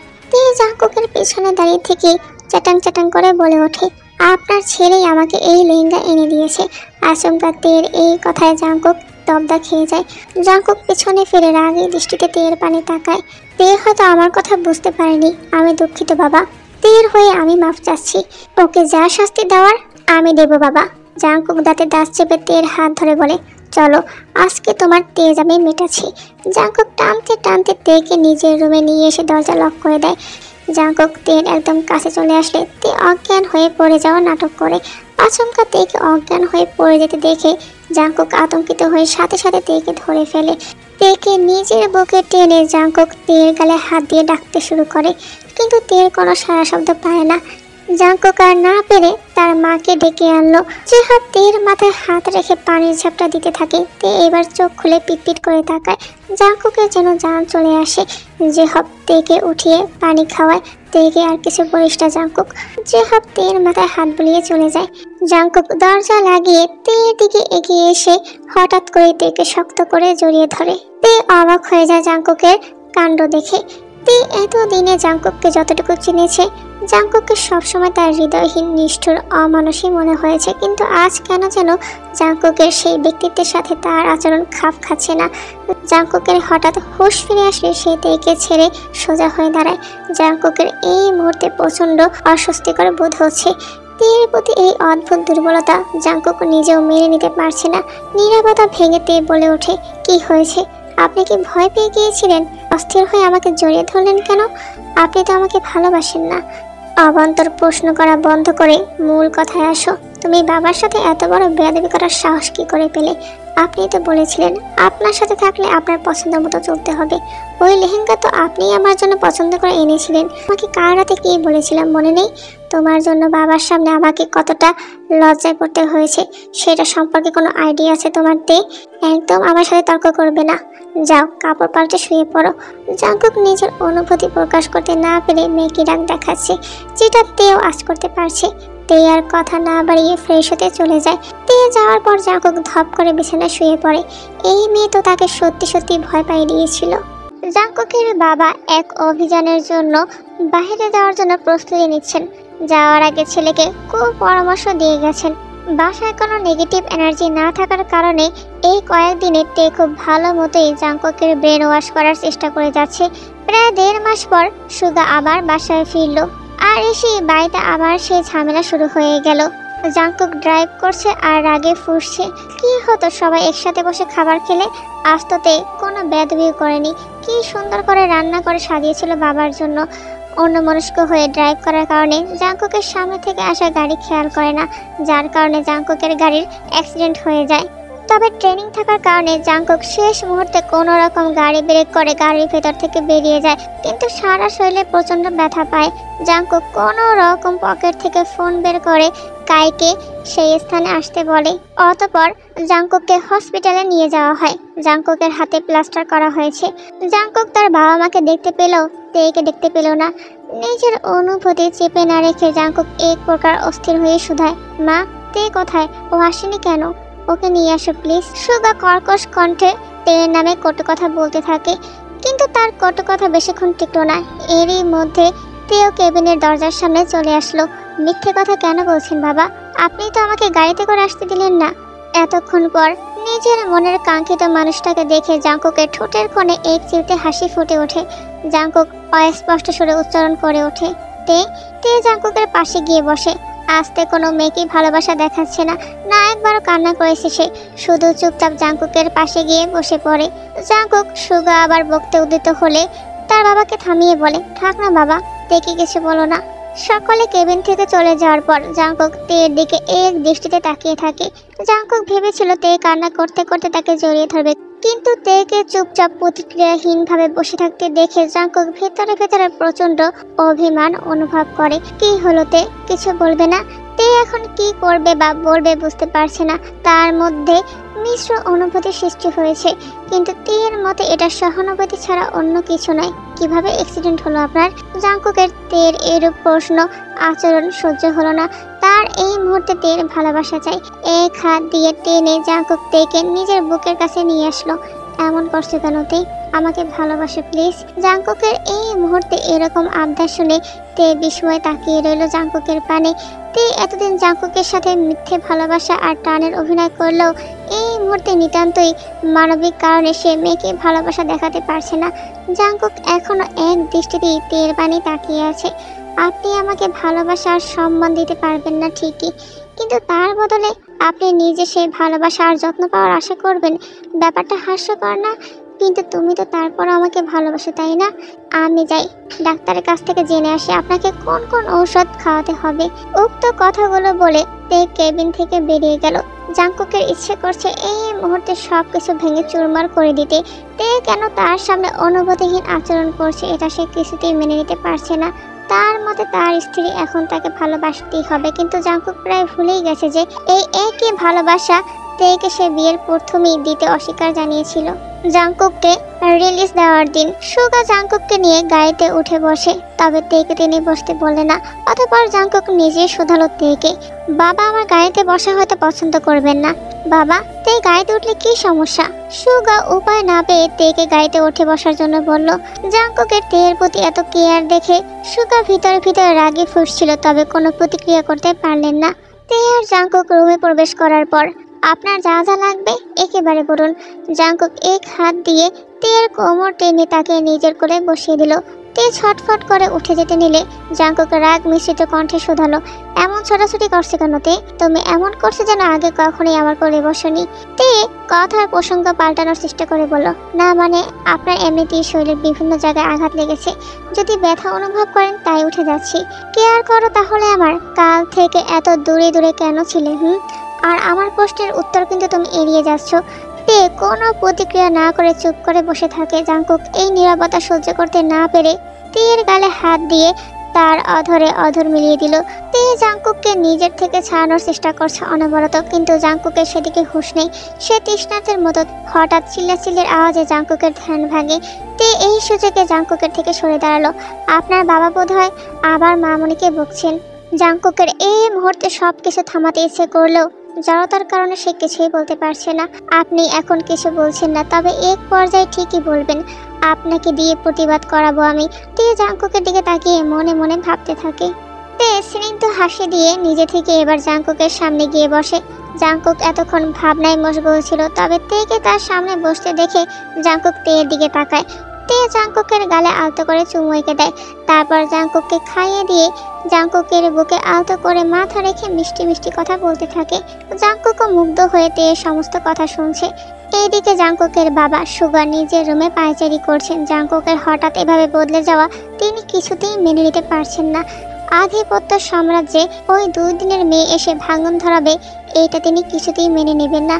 পরের দিন কলিং বেলের শব্দে তের ধ্যান ভাঙে। দরজা খুলে জাংকুককে দেখতে পায় সে।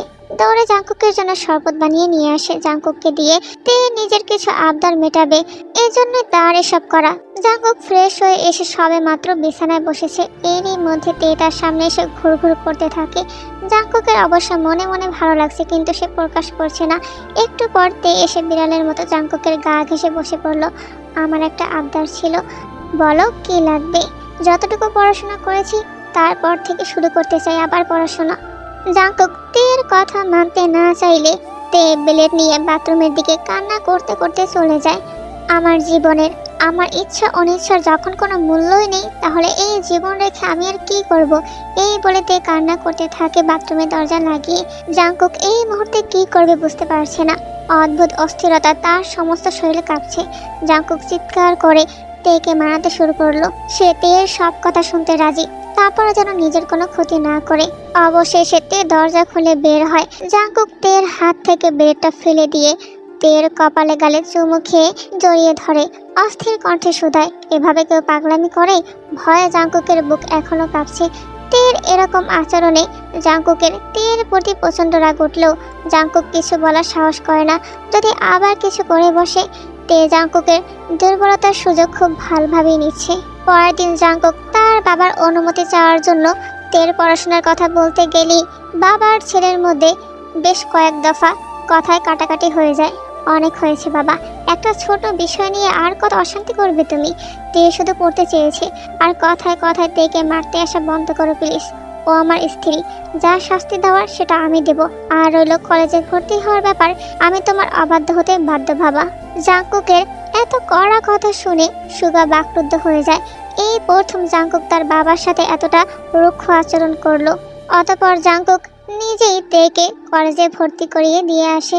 রাতের বেলা জাংকুক বারান্দায় দাঁড়িয়ে সিগারেট টানছে আর বাহিরের দৃশ্য দেখছে। জাংকুক নিজেও ভাবতে পারেনি আজ সে তার বাবার সাথে এত কঠোর আচরণ করে ফেলবে। তে জাংকুককে বারান্দায় দাঁড়িয়ে থাকতে দেখে তার সামনে গিয়ে দাঁড়ায়। তেকে খুব আবেদনময়ী লাগছে গোলাপি রঙের জর্জেটের শাড়িতে। নেশাগ্রস্ত চোখে জাংকুক তের পানে তাকিয়ে থাকে। তে জাংকুকের হাত থেকে সিগারেট নিয়ে জাংকুকের অধরে আলতো করে নিজের উষ্ঠ ছোঁয়ায়। জাংকুক আবেশে তের কোমর জড়িয়ে ধরে। তে স্নিগ্ধ হেসে জাংকুকের বুকে মাথা রেখে বলে উঠল, মামুনের কাছ থেকে শুনেছিলাম আপনি নাকি খুব ভালো গান গাইতে পারেন, তাহলে একটা গান শোনান না। জাংকুক প্রথমে গান শোনাতে না চাইলেও পরক্ষণে তেজেদের কাছে হার মানতে হয়। মুগ্ধ হয়ে গান শুনতে শুনতে তে ঘুমিয়ে পড়ে। জাংকুক তের দিকে তাকিয়ে দেখে তে ঘুমিয়ে পড়েছে দোলনায়। কোলে তুলে তেকে বিছানায় শুয়ে দেয় আর গালে আলতো করে স্পর্শ করে বলে ওঠে, নিজের কথা সত্যি মানিয়ে ছাড়ো তুমি তে, এত জেদি কেন তুমি? তবুও তোমার জেদি বারবার আমাকে তোমার প্রতি আকর্ষিত করেতে, অথচ মেয়ে মানুষের তেজে আমার কাছে সবচেয়ে অপছন্দের বিষয় ছিল। কি অদ্ভুত তাই না? নিজের সবচেয়ে অপছন্দীয় বিষয়টিকেও কেন আমি পছন্দ করে ফেললাম বলো তো? এটা ঠিক নয় তে। পরের দিন সকালবেলা তের ঘুম ভাঙতেই জাংকুকের মুখ দর্শন হলো। জাংকুককে কতটা বাচ্চা বাচ্চা লাগে ঘুমন্ত অবস্থায়। নিজের অজান্তেই হাত যেন চলে গেল জাংকুকের ঠোঁটের নিচে তিলটায়। জাংকুক পিট পিট করে তাকাতেই তে হাতটা সরিয়ে ফেললো। তবে জাংকুক তেকে কোনো লজ্জা দিল না, বরং তেকে অবাক করে দিয়ে বলল রেডি হতে। সে নিজে তেকে কলেজে পৌঁছে দিয়ে আসবে। রাতের বেলা জাংকুক যেন ঝড়ের গতিতে ড্রাইভ করছে বাড়িতে ফিরে। তের সান্নিধ্য পাওয়ার আকাঙ্ক্ষা তীব্র থেকে তীব্রতর হয়ে উঠছে তার। তেকে দেখার অস্থিরতায় নিজের কাজও ভালো মতো মনোযোগ দিতে পারেনি জাংকুক। বাসায় পৌঁছে বারবার কলিং বেল বাজিয়ে চলেছে সে। আসতে জাংকুকের সামনে বেশি ঘেঁষছে না, উল্টো জাংকুকই বারবার তের কাছাকাছি আসার চেষ্টা করছে। জাংকুক তের নীরবতায় অতটা অভ্যস্ত নয়, তাই তের গম্ভীরতা জাংকুকের অস্থিরতা বাড়িয়ে তুলছে। তবে তেকে সরাসরি মন খারাপের কারণ জিজ্ঞাসা করতে জাংকুকের ভেতর অদ্ভুত জড়তায় কাজ করছে। নিজের মনের কথা প্রকাশ করতে না পারার কষ্ট দূর করার জন্য জাংকুক তেকে পেছন থেকে জড়িয়ে ধরে ঘাড়ে মুখ ডুবিয়ে চুমু খেতে থাকে। কিন্তু তে জাংকুকের কাছ থেকে দূরে সরে দাঁড়ায়। আজ আপনাকে আমার কিছু প্রশ্নের উত্তর দিতেই হবে, অজুহাত দেখিয়ে এড়িয়ে যেতে পারবেন না কিছুতেই। কাল যা জিজ্ঞাসা করার করো। জাংকুক তের হাত ধরে নিজের কাছে টেনে নেশাগ্রস্ত চোখে চেয়ে থাকে তের পানে। এখন আমার কাছে এসো। কাছে আসবো তার আগে আপনি বলুন আমাকে এখন ভালোবাসেন কিনা? এই মুহূর্তে তের এসব প্রশ্ন শুনে জাংকুক অপ্রস্তুত হয়ে পড়ে। তেকে ছেড়ে দিয়ে দূরে সরে দাঁড়ায়।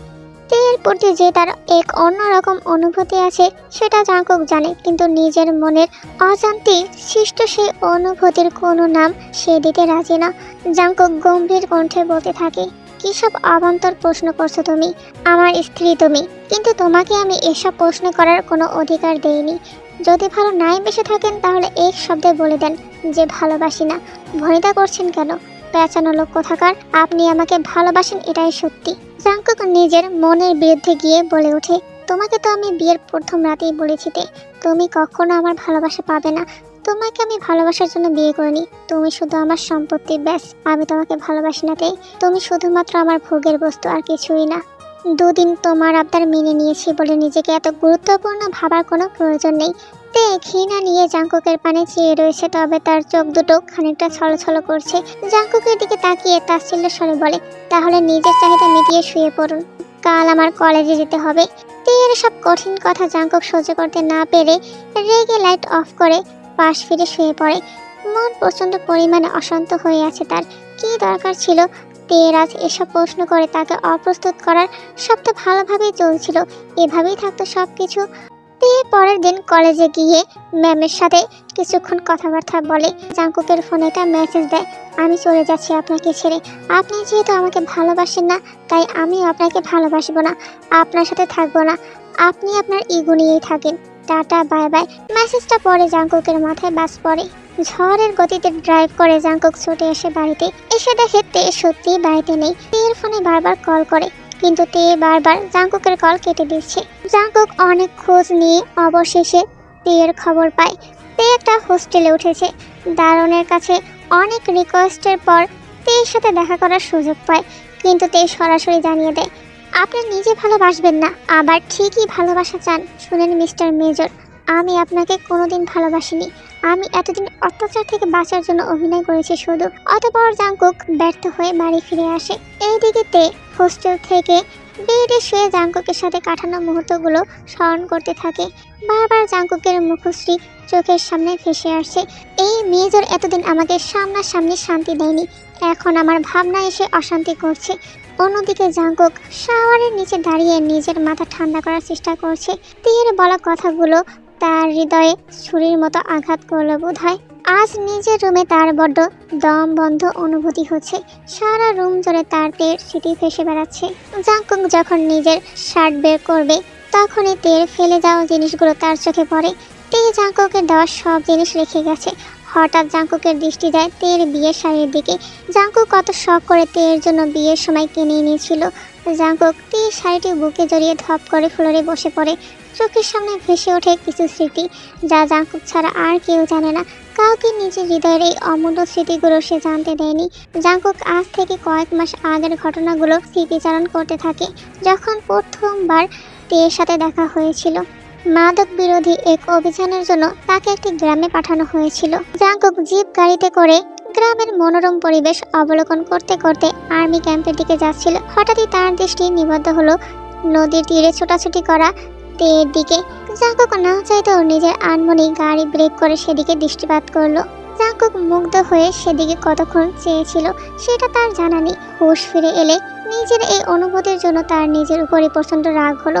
মেয়েদের প্রতি নেতিবাচক মনোভাবের কারণে সবসময় নারী নামক মানুষদের থেকে জাংকুক দূরত্ব বজায় রেখে চলেছে।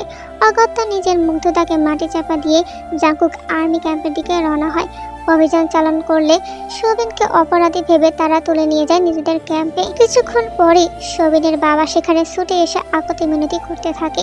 বাইরে দাঁড়িয়ে থাকে শোবিনের মা আর বোন। জাংকুকের চোখ যায় তের দিকে। তেকে জাংকুকের প্রচণ্ড পরিমাণে ভালো লেগে গিয়েছিল। তখনই তেকে বিয়ে করার সিদ্ধান্ত নিয়েছিল আর শোবিনকে নির্দোষ প্রমাণ করে ছেড়ে দেয়। এবার বর্তমানে ফিরে আসা যাক। জাংকুক তের সাড়ে আঁকড়ে ধরে এসবে চিন্তা করছিল। তখনই যে হবে সে রুমে দরজা নক করতে থাকে আর জাংকুককে সান্ত্বনা দেয়। কিন্তু মা, তে আমার সাথে ছল করেছে, মিথ্যে ভালোবাসার অভিনয় করেছে আমার সাথে। কত বড় পাজি মেয়ে! তুমিও তো কম পাজি নাও জাংকুক। তুমিও তো ভালোবেসে ইগোর কারণে ভালোবাসা স্বীকার করনি, অনুভূতি অপ্রকাশিত রেখেছো। এটা কি ছলনা নয়? জিহাব যাওয়ার পর সারা রাত জাংকুক ভাবে। পরের দিন নিজের কাজ শেষ করে তে হোস্টেলে যাওয়ার জন্য রওনা হয়। এক জোড়া হাত হঠাৎ করে তেকে কাঁধে তুলে নিয়ে জোর করে জিপে উঠিয়ে তুলে নেয়। আমার আপনার সাথে কোনো কথা নেই, গাড়ি থামান, নইলে আমি জ্বলন্ত গাড়ি থেকে লাফ দিব। গাড়ির দরজা খুলবে না, আমি লক করে রেখেছি। তে অনেকক্ষণ তর্কতর্কি করে কোনো উপায় না পেয়ে নিজের সিটে বসে ফুসফুস করতে থাকে। তে রাগী লুকটা জাংকুকের কাছে প্রচণ্ড কিউট লাগছে। নিজেকে নিয়ন্ত্রণ করতে না পেরে টুকুস করে তের গালে একটা চুমু এঁকে দেয়। জাংকুক তেকে আর না চেতিয়ে গাড়ির দরজা খুলে দেয়। তে এক লাফ দিয়ে গাড়ি থেকে নেমে পড়ে। জাংকুকও তের সাথে সাথে নেমে কাছে আসতে থাকে। একদম আমার কাছে আসবেন না, এটা কোন জায়গায় নিয়ে এসেছেন? তে, এবার জেদ ছেড়ে আমার সাথে বাড়ি ফিরে চলো। আমি যাব না। আপনি যদি আমাকে ভালোবাসার স্বীকৃতি না দেন তাহলে আমি ফিরবো না, আর যদি আমি স্বীকৃতি দেই তাহলে ফিরবে তো আমার সাথে। তে ভাবতে পারেনি জাংকুক এত তাড়াতাড়ি তার কথা মেনে নিবে। অবাক দৃষ্টিতে সে জাংকুকের দিকে তাকিয়ে আছে। জাংকুক তের দিকে তাকিয়ে যেই না ভালোবাসি বলতে যাবে অমনি তার গলা আপনা আপনি আটকে আসে। কার সারা রাত তেকে ভালোবাসি বলার প্র্যাকটিস করে এলো, এখন আর মুখ থেকে কোনো আওয়াজ বের হচ্ছে না। কেমন যেন লজ্জা লজ্জা লাগছে জাংকুকের। জাংকুক এবার জোরে শ্বাস টেনে কষ্ট করে জড়তা কাটিয়ে তীরের সামনে গিয়ে দু গালে স্পর্শ করে মৃদু কণ্ঠে শোধায়, আমি তোমাকে ভালোবাসিতে। তুমি আমার মরুভূমির ন্যায় জীবনে এক পশলা বৃষ্টির মতো। বৃষ্টি যেমন ধরণীতে নেমে গরমের নিস্তব্ধ পরিবেশকে একদম শীতল করে দেয়, ঠিক তেমনি তোমার সংস্পর্শ আমার হৃদয় শীতলতা এনে দেয়। আমার সমস্ত অজানা অস্থিরতাকে এক মুহূর্তে নিঃশেষ করে দেয়। তোমার সান্নিধ্যে আমি শান্তি খুঁজে পাইতে, তোমার শূন্যতা আমার হৃদয় পড়ায়। এখন যাবে তো আমার সাথে বাড়িতে? না, যাব না। আর আপনি যে আমাকে অসম্মান করেছেন, ভোগের বস্তু বলে আখ্যায়িত করেছেন, সেটার কি হবে? আমার সাথে করা সকল অপমানজনক আচরণের জন্য আপনাকে অনুতপ্ত হতে হবে। আগের বলা সেই সব অসম্মানজনক কথা ফেরাতে হবে। জাঙ্কুক হাঁটু গেড়ে বসে তীর 2 হাত ধরে নরম স্বরে বলে, আমাকে ক্ষমা করে দাও তে। তোমাকে আমি কষ্ট দিয়েছি, নিজের ইগো রক্ষার্থে অপমান করেছি। আমি আমার করা আচরণের জন্য লজ্জিত। আমি আমার আগের বলা সমস্ত কটু কথা ফিরিয়ে নিলাম। তুমি আমার ভোগের বস্তু না, তুমি আমার স্ত্রী, আমার ভালোবাসা। তুমি ছাড়া নিজের রুমেই আমার বড্ড দম বন্ধ অনুভূতি হয়। এইবার প্লিজ ফিরে চলো। তে এইবার খুশি হয়। অবশেষে তেকে বাড়িতে ফিরিয়ে নিয়ে আসতে সক্ষম হয় জাঙ্কুক। কিন্তু ছেলের এই কাণ্ডে বড্ড হতাশ হয় সুগা। তে যখন জাঙ্কুকের সাথে আসতে চায়নি, তখন জাঙ্কুক বাসায় এসে রুমের সবকিছু ভাঙচুর করেছিল। এখনো কিছু কাঁচের টুকরা সেখানে পড়ে আছে। তে আলমারির দিকে এগিয়ে গেলে হঠাৎ একটি কাঁচের টুকরা তের পায়ে বিঁধে যায়। তে ব্যথায় কুকড়িয়ে ওঠে। জাঙ্কুক তখন এই রুমে প্রবেশ করছিল। সাথে সাথে ফার্স্ট এড বক্স এনে তের পায়ের থেকে কাঁচের টুকরা বের করে পরম যত্নে মেডিসিন লাগিয়ে দিতে থাকে। তে বিয়ের দ্বিতীয় রাতের কথা স্মরণ করতে থাকে, যখন পায়ে ব্যথা পাওয়া সত্ত্বেও জাঙ্কুক তার সাথে জোরপূর্বক মেলামেশা করেছিল। তবে সেই সময় জাঙ্কুক এটাও খেয়াল রেখেছে যেন ক্ষত স্থানে স্পর্শ না লাগে। তাহলে কি জাঙ্কুক তখনও নিজের অনুভূতি লুকাতেই দুষ্টু ব্যবহার করেছিল? তে মনে এসব ভাবতে ভাবতে কখন যে জাঙ্কুক মেডিসিন লাগিয়ে উঠে গেছে সেটা খেয়াল করে না। ভালোবাসা একটি মানুষের ব্যক্তিত্বকে কতটাই না অস্বাভাবিকভাবে বদলে দেয়। আচ্ছা, যদি এটি সত্যিই হয়, তাহলে মামুনি কেন ওনার স্বামীকে বদলাতে পারলেন না? উত্তরটা তের বুঝতে সময় লাগলো না। জাঙ্কুকের বাবা কখনোই তার স্ত্রীকে ভালোবাসতে পারেনি, এই বিষয়টি স্পষ্ট। তুমি চাইলে তোমার পরিবারের সাথে যোগাযোগ করতে পারো তে। আমি আজ সন্ধ্যা তাদের সাথে যোগাযোগ করেছি। তারা কল দিলে অভিমান না করে কল রিসিভ করো, কেমন? তে জাঙ্কুকের কাছে ফিরে আসা প্রায় কয়েকদিন পার হয়ে গেছে। জাঙ্কুক তের মন জয় করার চেষ্টায় আছে। তের সেই অভিনয়ের ভালোবাসা কবে যে সত্যিতে রূপান্তরিত হবে, জাঙ্কুক সেই অপেক্ষায় বেকুল। জাঙ্কুক আজ তেকে নিয়ে সেনাকুঞ্জে এসেছে একটি ম্যারেজ সেরেমনি অ্যাটেন্ড করার জন্য। সেখানে মেজর ইয়নজুন নামে একজনের সাথে পরিচয় হয়। তখন জাঙ্কুক অন্যদের সাথে কুশল বিনিময় করছিল। আর একজন বন্ধু এসে কথা বলে গেল, আমার বন্ধু কই? সবার সাথে তো আমি দেখা করে এসেছি। ওনার নাম ইয়নজুন। ইয়নজুনকে জাঙ্কুক একদমই পছন্দ করে না, কিন্তু তার বাবার সাথে ইয়নজুনের অনেক ভাব। তবে কী কারণে ইয়নজুনকে তার বাবা এত পছন্দ করেন এটা জাঙ্কুক জানে না। কিছুক্ষণ পরই ওয়েটার তের কাছে ড্রিঙ্কস নিয়ে আসলে তে জুসের গ্লাসটা ধক ধক করে খেয়ে ফেলে। ইয়নজুন তের জন্য আনা ড্রিঙ্কসে নেশার ঔষধ মিশিয়ে দিয়েছিল। ইয়নজুন সুগার হয়ে কাজ করে শুধুমাত্র নিজের স্বার্থ রক্ষার জন্য। সুগা তো তেকে সরাসরি মেরে ফেলার অর্ডার দিয়েছে ইয়নজুনকে, কিন্তু এই মুহূর্তে যতটুকু সম্ভব হয়েছে সেটাই করেছে। জাঙ্কুক তের মাতলামো দেখে সাথে সাথে সেই অনুষ্ঠান থেকে চলে যায় বাড়িতে, কিন্তু মনে মনে ভাবছে কে এই কাজটা করলো। জাঙ্কুক তেকে উঠিয়ে বাথরুমে নিয়ে যায়। শাওয়ার ছেড়ে দিয়ে তের মাথায় পানি ঢেলে নেশা কমানোর চেষ্টা করতে থাকে। তের জর্জেট শাড়ি পানিতে ভিজে তার শরীরের সাথে পুরো লিপটে গেছে। এই মুহূর্তে জাঙ্কুকের কাছে তেকে খুবই আবেদনময়ী লাগছে। জাঙ্কুক নিজেকে কন্ট্রোল করার জন্য অন্যদিকে চেয়ে থাকে। তে আহ্লাদী কণ্ঠে বলে ওঠে, আমাকে আদর করবেন না মিস্টার মেজর? তে শীতের হাত থেকে বাঁচার জন্য শাওয়ার বন্ধ করে জাঙ্কুককে ভেজা অবস্থায় জড়িয়ে ধরে। জাঙ্কুক আর নিজেকে সংযত করতে পারে না। তের অধর আঁকড়ে ধরে পাগলের মতো নিজের তৃষ্ণা মেটাতে থাকে। তারপর তেকে কোলে তুলে বিছানায় নিয়ে শুয়ে নিজেও তের সাথে মিশে দিতে থাকে। তে হাতের ভাঁজে হাতে রেখে গালে গলায় অজস্র চুমু দিতে থাকে। তেও বিড়ালের মতো জাঙ্কুকের শরীরের সাথে লিপ্টে আছে। জাঙ্কুকের সাথে তাল মিলিয়ে তাকে আরো উস্কে দিচ্ছে। রাতের অন্ধকার যত বাড়তে থাকে, ততই তে আর জাঙ্কুকের ঘনিষ্ঠতা তীব্র থেকে তীব্রতর হতে থাকে। ভালোবাসার এক অন্য জগতে ডুবে যায় দুজন মানবী। পরের দিন সকালবেলা তের জ্ঞান ফিরতেই তার সবকিছু মনে পড়ে যায় আর নিজের কাছে নিজেরই লজ্জা লাগে। কিন্তু জাঙ্কুকের কৌতূহলী মন সে থেকে জিজ্ঞাসা করে বসে সে কি খেয়েছিল লাস্ট, আর তে বলে সে জুস খেয়েছিল। তে নিচে যাওয়ার পরই জাঙ্কুকের বাবা তেকে বেশ কিছু কথা শোনায়, যা শুনে জাঙ্কুকও নিচে চলে আসে। আর রাগে তার মেজাজ খারাপ হয়ে যায়। তার কেন জানি সন্দেহ হচ্ছিল এই জুস খাওয়া নিয়ে। নিশ্চয়ই এটা কারো প্রি প্ল্যান ছিল। সে ভাবছে এটা তার বাবার কাজ তো নয়। আবার বাবা, কোনোভাবে কি তুমি এর সাথে জড়িত? তোমার সাহস কি করে হয় ব্রিগেডিয়ার জেনারেল মিন ইয়ংয়ের সামনে দাঁড়িয়ে তাকে ফালতু প্রশ্ন করার? এই শিক্ষা দিয়েছি তোমাকে? এই 2 বছর মেয়ের পেছনে আমি আমার সময় আর চিন্তা নষ্ট করতে যাব কেন? এই মেয়েকে আমি এত বেয়াদবির পরও এই বাড়িতে থাকতে দিয়েছি, এটাই তার সৌভাগ্য। তুমি সবসময় সবাইকে নিজের হুকুম মতো চালাতে চাও, তাই না বাবা? একটু তোমার কথা নড়চড় হলে তুমি তাকে হাজারটা কথা শুনিয়ে দাও। তুমি সবসময় শুধু নিজের কথাই ভেবেছো। তোমার আমাদের কাউকে প্রয়োজন নেই, তাই না বাবা? ঠিক আছে তাহলে আমি তে আর মাকে নিয়ে এই বাড়ি ছেড়ে চলে যাব। তুমি তোমার গড়া এই সাম্রাজ্যে একাই রাজত্ব করো।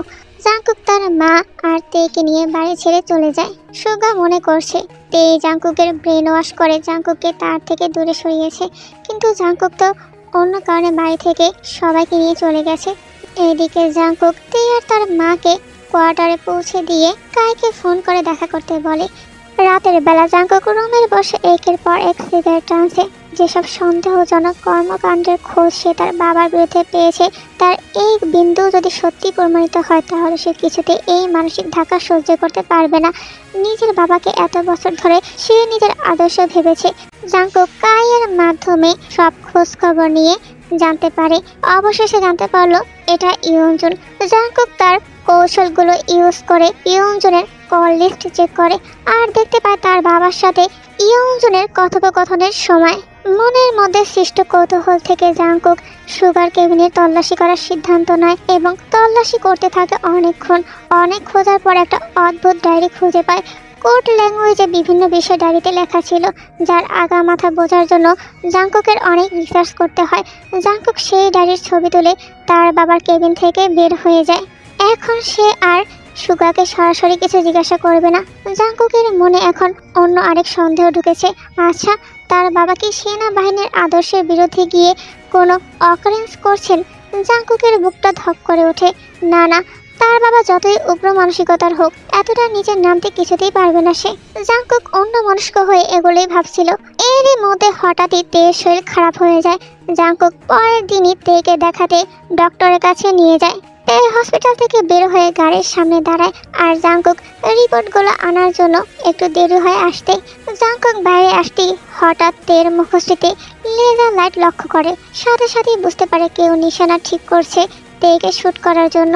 জাংকুক চিৎকার করে দৌড়ে এসে তেকে ধাক্কা দিয়ে সরিয়ে দিলে ইয়ঞ্জুনের নিশানা মিস হয়ে যায়, তবে গুলিটা তের মাথায় না লাগলেও কোমরে লেগে যায়। আসমিক এই ঘটনায় জাংকুক বাকরুদ্ধ হয়ে যায়। জাংকুক অস্থির হয়ে তেকে নিজের বুকে জড়িয়ে নিয়ে তেকে ডাকতে থাকে। তে ব্যথায় কাতরাচ্ছে। তের এই অবস্থা দেখে সাথে সাথে তেকে নিয়ে আবার হসপিটালের ভিতরে ঢুকে যায় জাংকুক। এইদিকে ইয়ঞ্জুনের পেছনে কাইকে লাগিয়ে দিয়েছিল জাংকুক। শুট করে পালিয়ে যাওয়ার সময় কাই ইয়ঞ্জুনকে হাতে না হাতে ধরে ফেলে। এইদিকে তের অপারেশন শেষ করে তেকে আইসিইউতে রাখা হয়। জাংকুক যেন কষ্টের মাঝেও ক্ষণিকের স্বস্তি পায়। এদিকে জাংকুকের বাবা জানতে পারে কাই ধরে ফেলেছে ইয়ঞ্জুনকে আর মনে মনে ভাবতে থাকে এই ইয়ঞ্জুনকে আর বাঁচতে দেওয়া যাবে না। এই সামরিক আদালতে ওকে নিয়ে যাওয়ার আগে কারাগারে মেরে ফেলতে হবে, কারণ আদালতে নিয়ে যাওয়া হলে সুগার সব কথা সে প্রকাশ করে দেবে আর এটা সে কিছুতেই হতে দিতে পারে না। প্রায় 20 ঘন্টা পর তের জ্ঞান ফিরে। তে চোখ খুলে পিটপিট করে তাকিয়ে চারপাশে সবকিছু পর্যবেক্ষণ করছে পরিস্থিতি বোঝার জন্য। জাংকুক সাথে সাথে তেকে জিজ্ঞাসা করে উতলা হয় সে ঠিক আছে কিনা, ব্যথা লাগছে কিনা। তে একটু স্বাভাবিক হতে জিজ্ঞাসা করে বসলো কে তাকে গুলি করেছিল। জাংকুক কোনো উত্তর দেয় না। এই মুহূর্তে সে আর তেকে কোনো চাপ দিতে চায় না। তদন্ত করা হবে বলে তের প্রশ্ন এড়িয়ে চলে। জাংকুক হসপিটাল থেকে বেরিয়ে সরাসরি চলে যায় ইয়ঞ্জুনের কাছে। সুগা তো চেয়েছিল কারাগারে ইয়ঞ্জুনকে মারতে, কিন্তু তার প্ল্যান সফল হয় না জাংকুকের বুদ্ধির কাছে। জাংকুক সেফলি ভাবে ইয়ঞ্জুনকে আদালতে নিয়ে যায় আর ইয়ঞ্জুন সব তথ্য ফাঁস করে দেয় সুগার দেশদ্রোহিতা করেছে। সে সব খবরাখবর অন্য দেশে পাচার করত ইয়ঞ্জুনের সাথে মিলে। সুগাকে কারাগারে নিয়ে তার ইউনিফর্ম খুলে ফেরত দেওয়ার নির্দেশ প্রদান করা হয়। জাংকুক কাঁপা পায়ে আর্মি কোর্টের বাইরে চলে আসে। সিনিয়র অফিসাররা জাংকুককে সান্ত্বনা দিয়ে চলে যায়। এদিকে জেহাবও চলে আসে আর গাড়ি থেকে নেমে জাংকুককে জড়িয়ে ধরে কান্না করতে থাকেন। জাংকুক নিজেকে সামনে গম্ভীর কণ্ঠে বলে এই শাস্তি তার প্রাপ্য ছিল মা, তাদের কথোপকথনের মাঝে সৈনিকরা হাতকড়া পরিয়ে সুগাকে নিয়ে আসে। সুগা আজ এক অদ্ভুত দৃষ্টি নিয়ে নিজের ছেলে আর স্ত্রীর পানে তাকিয়ে আছেন। জাঙ্কুক ঘৃণাযুক্ত নয়নে এক পলক নিজের বাবার দিকে তাকিয়ে নিঃশব্দে মুখ ফিরিয়ে নেয়। তবে যেহব ঘৃণা মিশ্রিত কণ্ঠে বলে, আমার নিজের উপরে এখন ঘৃণা হচ্ছে যে আমি আপনার মতো এতটা জঘন্য মানুষকে স্বামী হিসেবে ভালোবেসে এতদিন অত্যাচার সহ্য করে সংসার করেছি। আপনি কারো ভালোবাসা আর সম্মান পাওয়ার যোগ্য কখনোই ছিলেন না। আজকের পর থেকে আপনার সাথে আমার সব সম্পর্ক আমি শেষ করে দিলাম। জাঙ্কুক জেহবকে ধরে চলে যেতে নিলে সুগার শেষ কথায় থেমে যায়। আমাকে ক্ষমা করে দিও জাঙ্কুক, তোমার চোখের এই ঘৃণা যে বাবা হিসাবে আমার কাছে কতটা ভয়ঙ্কর আজ আমি সেটা উপলব্ধি করতে পারছি। তুমি কখনোই একজন বাবা হিসাবে আমার সামনে দাঁড়াওনি। তোমার কাছে আমি আর মা ছিলাম তোমার প্রজার মতো, যাদের যেমন ইচ্ছে সেভাবে চালনা করা যায়। নিজের ছেলেকে তুরুপের তাস হিসাবে তুমি ব্যবহার করেছো। তুমি আজ আমার গর্ব শেষ করে দিলে বাবা। তুমি না আমাকে ভালোবাসতে পেরেছো, না নিজের স্ত্রীকে, না নিজের দেশকে কখনোই ভালোবাসতে পেরেছো। তুমি সবসময় কেবল নিজের স্বার্থের কথা ভেবেছো। যদি জীবনে একবারের জন্য তুমি আমাকে নিজের সন্তান মনে করতে, তাহলে কখনোই আমার স্ত্রীকে মেরে ফেলার ষড়যন্ত্র করতে পারতে না। তোমার বাড়াবাড়ির সীমা আজ শেষ হলো। এইবার তুমি একাই নিজের কর্মের ফল ভোগ করতে প্রস্তুত হও। চলো মা, তে একা আছে, আমাদের এইবার যেতে হবে। জাঙ্কুক সাথে সাথে তার মাকে নিয়ে হসপিটালে চলে যায় আর গিয়ে তেকে অনেকক্ষণ যাবৎ জড়িয়ে ধরে। কিছুদিন পর তেকে হসপিটাল থেকে রিলিজ দেওয়া হয়। কিছু একটা ঘটনা যে ঘটে গেছে সেটা তেও আজ করতে পারছে। জাঙ্কুক আর জেহবের হাবভাবে তেকে কোলে করে বিছানায় বসিয়ে জাঙ্কুক ফ্রেশ হতে চলে গেল। তেকে বাসায় নিয়ে আসতে আসতে প্রায় রাত হয়ে গেছে। জাঙ্কুক ফ্রেশ হয়ে কাপড় পাল্টে সোজা বারান্দায় চলে যায়। কাল তার বাবাকে গুলি করে মৃত্যুদণ্ড দেওয়া হবে। বুকে চিনচিন ব্যথা অনুভব হচ্ছে জাঙ্কুকের। ভেতরে শেষ হয়ে যাচ্ছে সে। একে তো সবার কাছে দেশদ্রোহীর সন্তান হিসেবে আখ্যায়িত হলো, তার উপর নিজের বাবার মৃত্যুদণ্ড। যতই ঘৃণা করি মুখে বলুক, এখনো তো অন্তরের এক কোণে নিজের বাবার জন্য সুপ্ত এক ভালোবাসার অনুভূতি রয়েই গেছে, যা চাইলেও কখনো মুছে ফেলা সম্ভব না। এই অস্থিরতা আর সহ্য করতে না পেরে দৌড়ে তার মায়ের কাছে চলে গেল। গিয়ে তার মাকে জড়িয়ে ধরে কান্না করতে থাকে। জেহব নিজেও কান্না করছেন আর জাঙ্কুকের মাথায় হাত বুলে দিচ্ছেন। একজন রাষ্ট্রদ্রোহী মানুষের জন্য কি আমাদের কান্না করা উচিত? তবুও তো তুমি কান্না করছো, তুই তো কান্না করছিস। মা, আমি আর সহ্য করতে পারছি না। আমি কত নিষ্ঠুর, তাই না মা? নিজের বাবার মৃত্যুদণ্ড কার্যকর করতে সাহায্য করলাম। তুই যা করেছিস একজন আর্মি অফিসার হিসেবে এটাই তোর কর্তব্য ছিল বাবা। আমার বুকের ভেতরে তো কত কষ্ট পাথর চাপা দিয়ে রেখেছি। মাঝে মাঝে আমিও ভাবি তোর বাবা যদি এরকম না হতেন তাহলে আমাদের সংসারটা কত সুখের হতো। দুজনেই নিঃশব্দে অশ্রু বিসর্জন করতে থাকে। অন্যদিকে সুগা কারাগারের নিস্তেজ হয়ে বসে নিজের জীবনের কিছু স্মৃতি মনে করছে। তবে অনেক চেষ্টা করেও সুগা নিজের ছেলে আর স্ত্রীর সাথে একত্রে কোনো সুখের মুহূর্তের স্মৃতি স্মরণ করতে পারলে না। সুগা এক দীর্ঘশ্বাস ফেলে ভাবতে লাগলেন, কোনো সুন্দর মুহূর্ত কিভাবেই বা মনে হবে? তিনি তো কখনো সুন্দর মুহূর্ত তৈরি করার চেষ্টাই করেননি। সেনাবাহিনীতে যোগদান করার পর যখন প্রথমবার জাঙ্কুককে র্যাঙ্ক ব্যাচ পড়ানো হচ্ছিল, তখন জাঙ্কুক কতই না গর্বিত দৃষ্টিতে বারংবার তার বাবার পানে চেয়ে নিজের অর্জন দেখতে বলেছিল, কিন্তু সুগা সেদিকে দৃষ্টিপাত করেনি। এসব স্মৃতি স্মরণ করে সুগার চোখ থেকে এক বিন্দু অশ্রুজল গড়িয়ে পড়ে। কেন সে এতদিন ছোট ছোট বিষয়গুলো উপলব্ধি করতে পারলো না? কি অদ্ভুত নিয়তি! কিছু না করে কি অদ্ভুত ভাবে জিতে গেল। সুগা পরক্ষণেই বলে উঠল, কি আশ্চর্য! আজ আমি ওই মেয়েকে তার নাম ধরে ডেকে স্মরণ করছি কেন? মৃত্যুর শেষ মুহূর্তে এসে হয়তো মানুষের এভাবেই নিজের জীবনের উপেক্ষা করা স্মৃতিগুলো মনে পড়তে থাকে। ভোর 5:30 ঘটিকায় সুগা আর ইয়ঞ্জুনকে গুলি করে মৃত্যুদণ্ড কার্যকর করা হয়। জাঙ্কুকের সারা কোয়ার্টার জুড়ে পিনপতন নিরাপত্তা বিরাজ করছে। তে অবশ্য কাজের মেয়ে লিডার কাছ থেকে সব জেনে গিয়েছে। তে ভাবতেও পারেনি এই কয়েকদিনের মধ্যে এত কিছু ঘটে যাবে। তে চেয়েছিল তার শ্বশুর শাস্তি পাক, কিন্তু এতটা ভয়ঙ্করভাবে পাক এটা তেও চায়নি। তে আস্তে আস্তে হেঁটে পেছন থেকে জাঙ্কুককে জড়িয়ে ধরে। আর কত নিজের কষ্টগুলো লুকিয়ে রাখবেন বলুন তো? আমি লিজার কাছ থেকে সবকিছু জেনেছি, আমাকে ক্ষমা করে দিন। তুমি কেন ক্ষমা চাইছো তে? তুমি নিজেই তো ভুক্তভোগী। আমার বাবার অপকর্মের জন্য আমি তোমার কাছে ক্ষমা চাইছি। আমি বড্ড লজ্জিত তে। দেখতে দেখতে 5টা বছর কেটে গেল। এখন তে আর জাঙ্কুকের একটা ছোট মেয়ে আছে, বয়স 1 বছর। আজ জাঙ্কুকের জন্মদিন। সেই উপলক্ষে তে জাঙ্কুকের জন্য সারপ্রাইজ প্ল্যান করে রেখেছে। জাঙ্কুক সবার সাথে নিজের বার্থডে সেলিব্রেট করলেও তে আলাদাভাবে জাংকুককে সারপ্রাইজ করতে চাচ্ছে। রাত তখন 12:46। তেকুক তার দাদির কাছে। জাংকুক রুমে প্রবেশ করতে দেখতে পেল রুমটা অন্ধকার।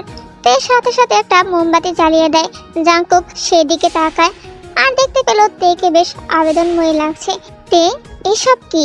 তে কোনো কথা না বলে জাংকুকের কাছে এসে জাংকুককে জড়িয়ে ধরে বলে, দেখুন তো রুমটা কিভাবে সুন্দর করে সাজিয়েছি শুধুমাত্র আপনার জন্য।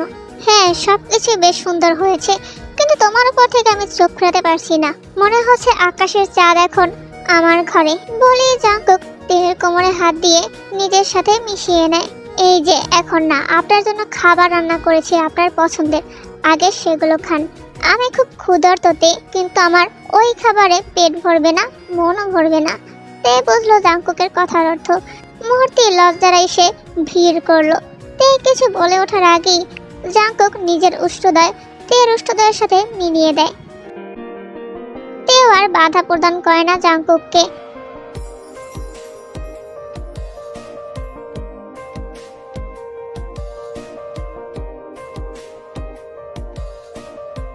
কিছুক্ষণ পর ছেড়ে দিয়ে তের কানের কাছে ফিসফিস করে বলে, তুমি কিন্তু এখনো আমাকে ওই কথাটা বললে না বউ। তে জাংকুকের নিঃশালো চোখের দিকে তাকিয়ে বলে, আমি আপনাকে ভালোবাসি মেজর সাহেব, ভীষণ ভালোবাসি, তবে আমার থেকে কম। বলে জাংকুক আবার তের উপর নিজের দখলদারি চালাতে শুরু করে। তে সারা শরীরে জাংকুক নিজের ভালোবাসার স্পর্শ এঁকে দেয়। দুজনেই ডুব দেয় একে অপরের ভালোবাসার মাঝে। আর এই গল্পের সমাপ্তি এখানেই।